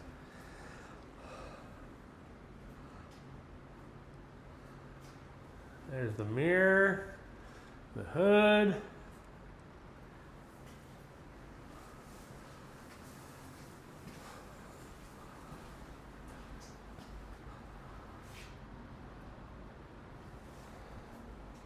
And the other door. That looks good. I'm excited. Now we get to put the whole thing together.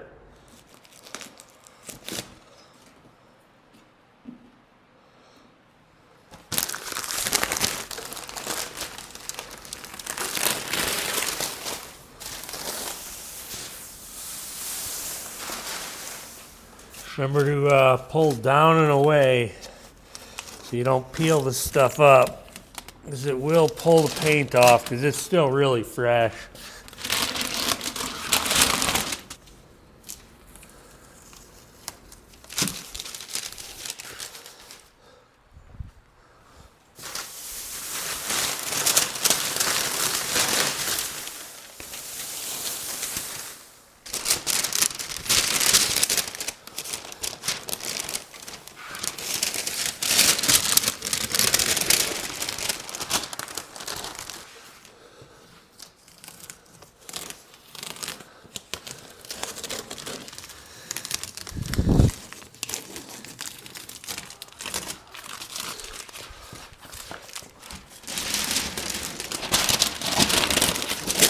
The first thing I'm going to do is put the handles back in so we can open the doors again and close them and do all that kind of fun stuff.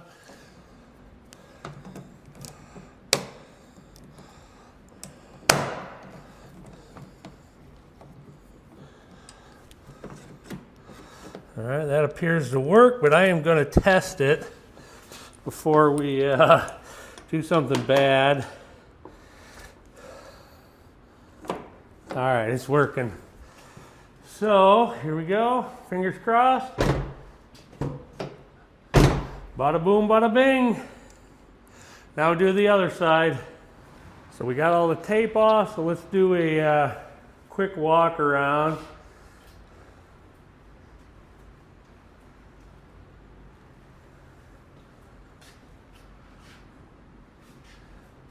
That looks good. That color match is really close. You can see here too, it's really close.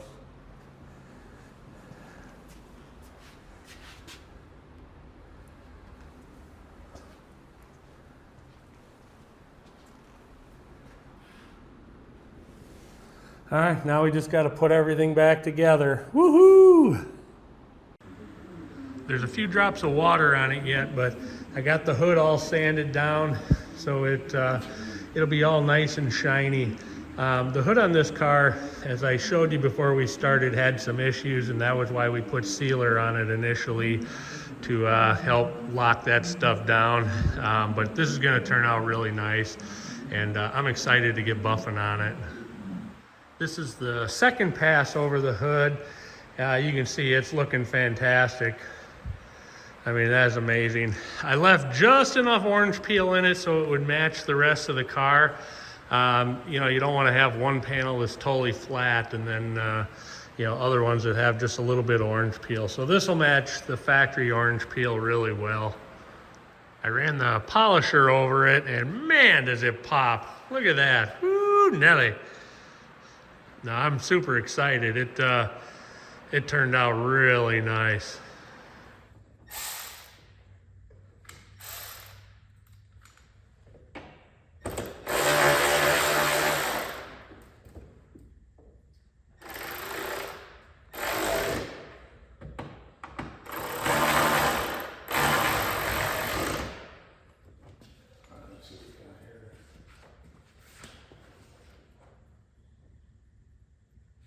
That looks so pretty, all that red lining up. Yeah.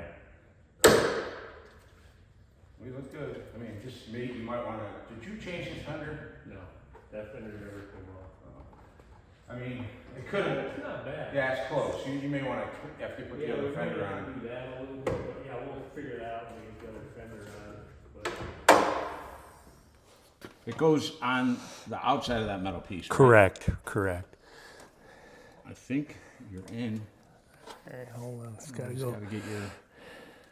That looks like down. You gotta come down. I gotta go up and over this piece. Okay.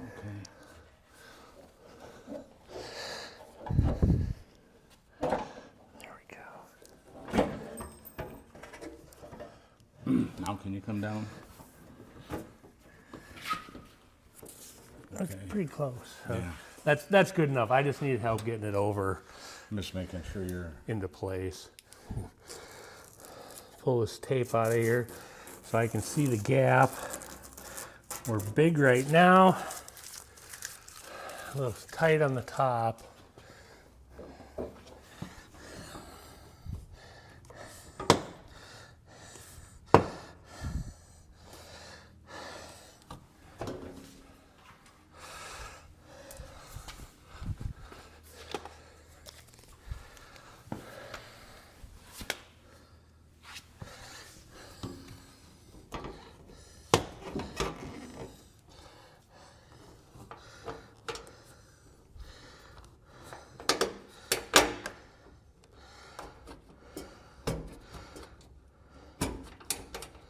All right, we got that one started. This one's gonna be a little bit of a challenge. I don't know if I have to open the door. There we go. That'll do it. Because of course they gotta bury this down in here. All right, it started.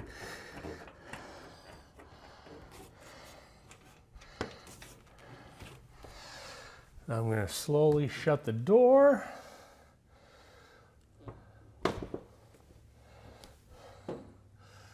Ooh, that's pretty good now. I'm going to reach in here and get this one started a little bit more. Now I'm going to put the hood louvers back in.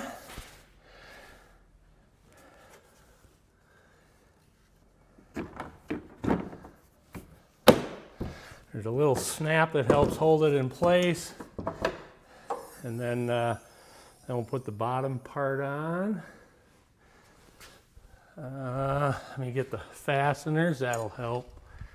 I'm trying to remember exactly how this goes. Okay, the fasteners go bottom up, and then there's 4 bolts here.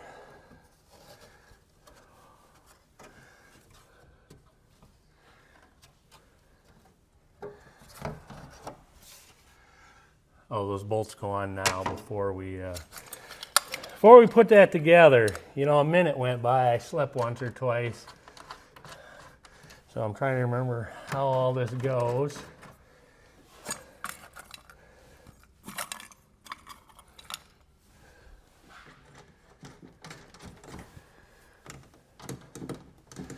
All right, then we'll hit that with a 10 millimeter.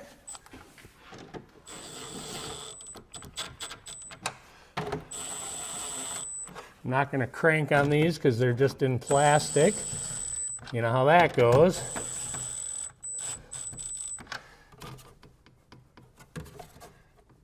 Okay. That's good. Now the bottom piece. And this is held on with push pins. Looks like 7 push pins.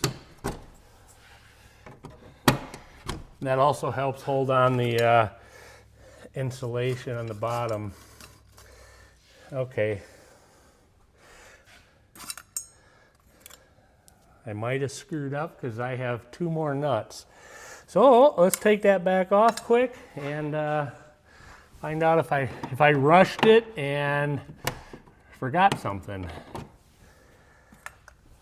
That wouldn't be the first time that happened.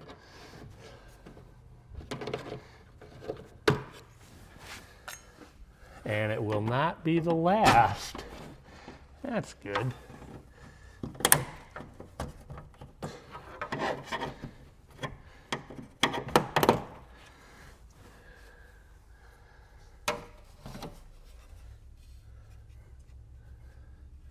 Ah, there.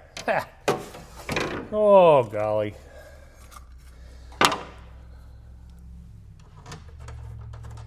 I'm blind. I'm blind. Whoop.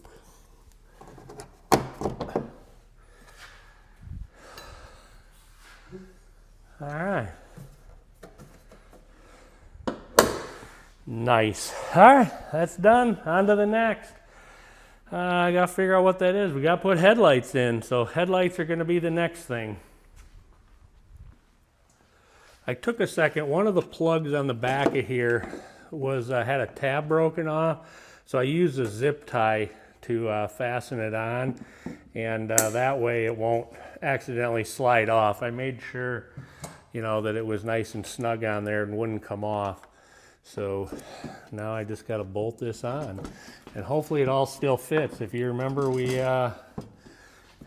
did everything to make sure it fit and that the holes lined up. All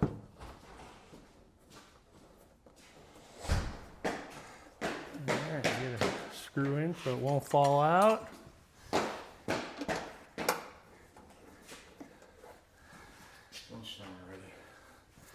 Yep. Yeah, we're gonna be good here. Holes all line up yet, so bada boom, bada bing. We'll get that zip down.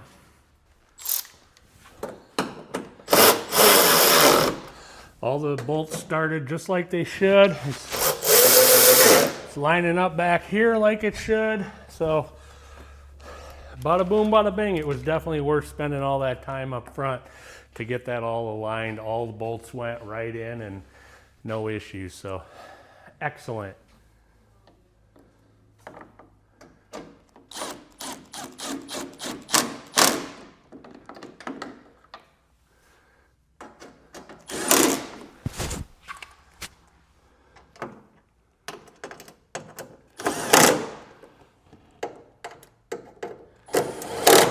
All right, boom, both headlights are in. So there's some tabs sticking out. You can probably feel them that are the alignment tabs, and then like here are the screw holes. Here's a screw for the top.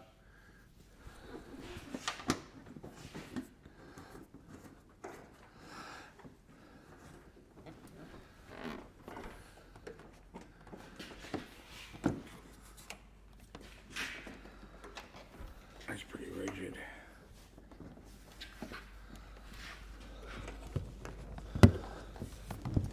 There it goes.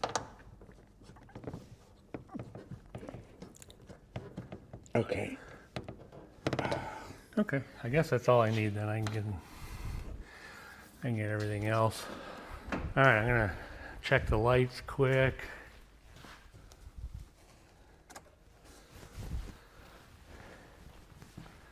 Boom, boom, side marker, boom. I'm gonna check the back right away.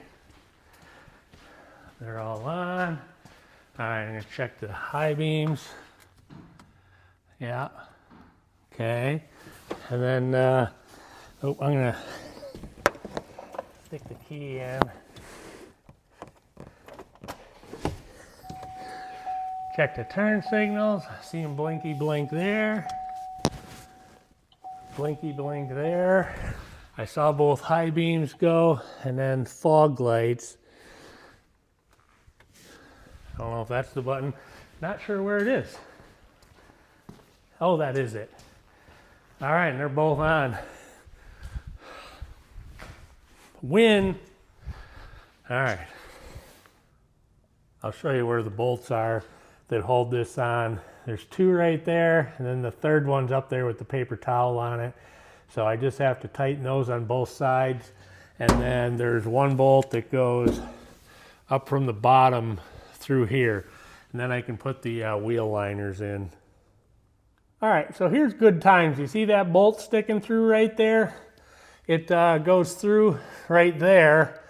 And that hole was crusty, and I managed to break the bolt off in that nut. Well, it's a welded on nut. There's the other side right over there. That side went in just fine. So I had to drill the bolt out and re-tap the hole. So yeah, that was fun. Okay, this is all put on. There was a piece of trim in here that needed to go on. I got that on. So we're gonna try it now. I know I'm probably gonna need a shim under that side of the hood, but let's see here. Nice, fits nice there, fits nice there.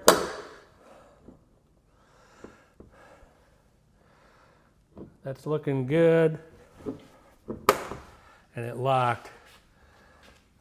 All right, it's a nice looking gap all the way around. Might come up just a pinch on both sides to make it a little flusher, but otherwise that's pretty good. And it unlatches, so that's good. Let me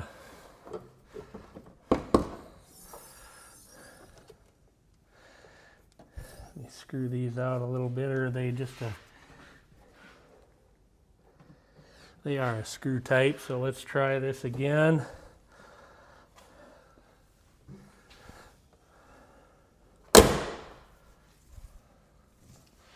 That's really good there. This is just a pinch low there and a pinch low there. I'm going to adjust them one more time.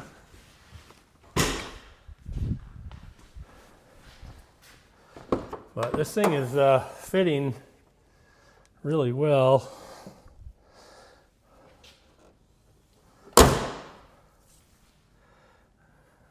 There, that's nice. That's even a little better back there. These two could go just a skosh higher yet, but it's really close.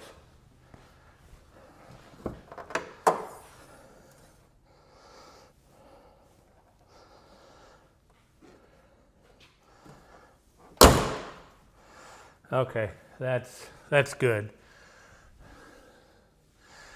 It's like just a tiny bit low back there, so I think that's going to have to get a shim in it.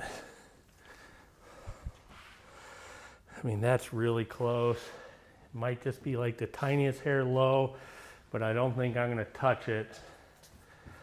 I'm even leaning toward not touching this. Yeah, it probably needs just a tiny shim. So I'm going to stick a shim in there and then we should be good. I'm excited. I feel like it really came together today.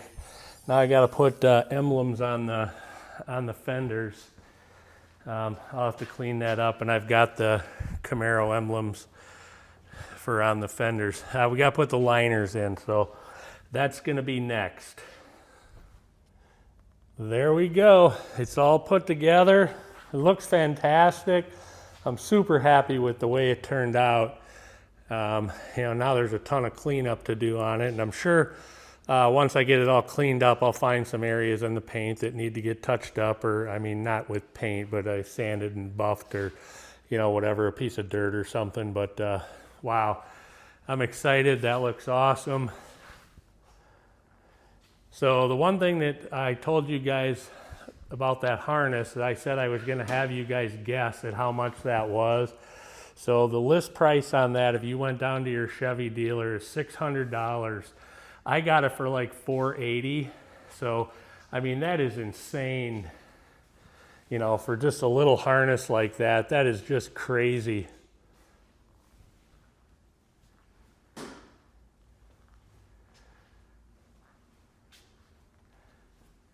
Of course, we're not having the best weather, so not really going to be able to drive it, put the top down, enjoy it, the whole thing. But there's stuff to do yet. I got to get an alignment. I got to get the transmission fluid changed, get it all cleaned up. just a bunch of odds and ends now. It's time to put the new steering wheel in, so I got to take the airbag out of the steering wheel by shoving this screwdriver in the back here and releasing it. And then I think it's a T50 that I have to unbolt it, and just a couple of plugs, and it should come out. So let me get this out. These are never that easy. You always got to fight with them a little bit. So let me get that out. Got one side. Let's gotta go over here a little more. It's hard, there's not a lot of room here. Okay, I got it. Okay, now we gotta unplug the airbag. I'm gonna turn the wheel back the other way here real quick. Need to see which way I turned it. Okay, I'm gonna turn it this way. You only need it upside down to get the airbag out. Okay, now we gotta just unhook the airbag.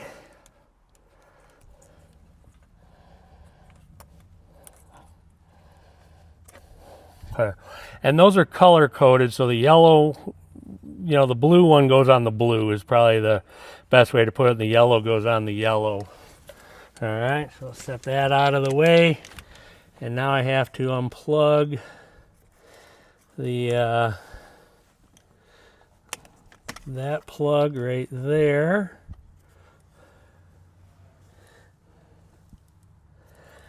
That's part of the steering wheel, and now I have a T50 that takes the steering wheel loose.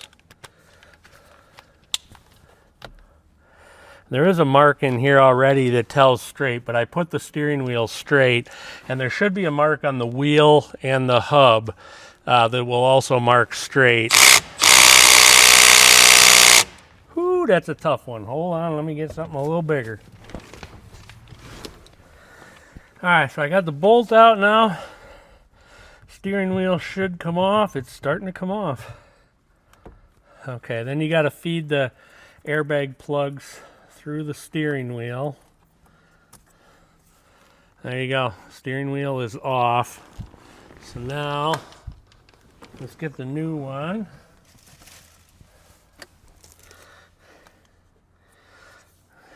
All looks the same, which is good.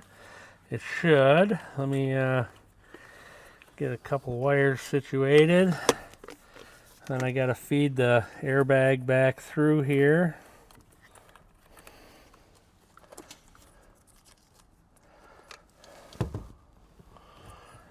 You got to make sure you don't turn your clock spring.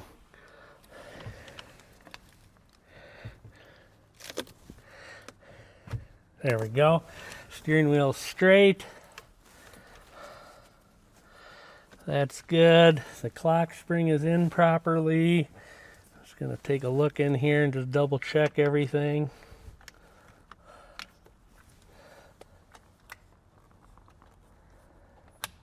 Okay. That plug is plugged in. Now I'm gonna, there we go.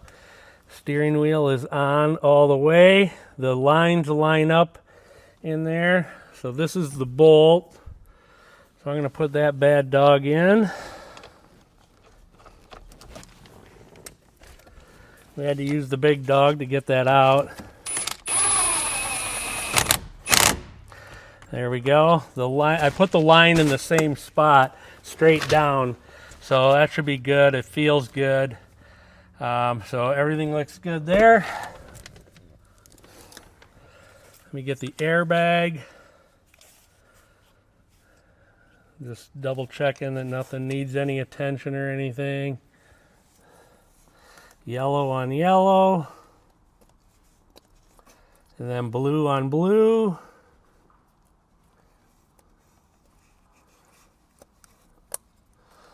All right, they are locked in, and then you should just be able to push the airbag back in. Boom, it locked in. Horn appears to work. I think we're good. That's done. probably leave that on until I quit messing with dirty hands all the time. That's probably the way to do that. So, all right, I think this job is finished. I might take it for a drive and just make sure everything works on it, but I think we're good. Let's roll on out of here and I'll check and make sure some of them I can check, you know, right here while we're not moving. Like some of the controls. Let me get where I get some radio reception. There we go. Volume works. Volume works. Changes stations.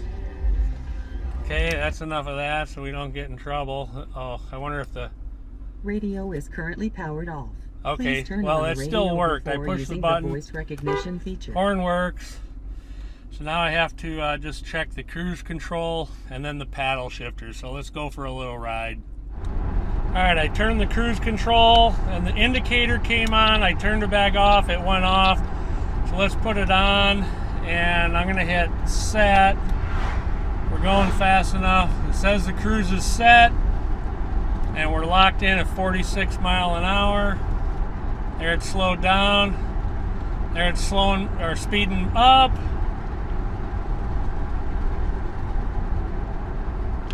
There was the pause or whatever that was. So now let's see if the paddle shifters work. All right, I'm gonna downshift. It did downshift and it changed it on the dash, so it is working. Let's try it the other way now. It shifted. It shifted. So I think we're in good shape. Everything on the new wheel seems to be working, so awesome. We're good to go. I need to get busy cleaning this thing up. So, 'cause I think I showed you this, but yeah, it is just super nasty in here. Look at all the dust on the dash. That's crazy. So anyway, get busy cleaning this up and I'll show you the end result. I think it'll be like night and day. I'm excited to see what it finally ends up looking like. Something else I got for this car that I'm excited to see in the car is I bought new floor mats, and these things are nice, real high quality, rubber back. So those are the rears, and then this is the front. They got the SS emblem embroidered into them. I think that's so cool. I could have got the SS embroidered into the backs as well, but I really didn't think anybody would see them. So I just got them for the fronts. All right, there it is, all done. I'm excited about the way it turned out. I think it looks fantastic.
guys, well, that's going to wrap it up for the Camaro. I hope you enjoyed it. It was a lot of fun putting it together for me anyway.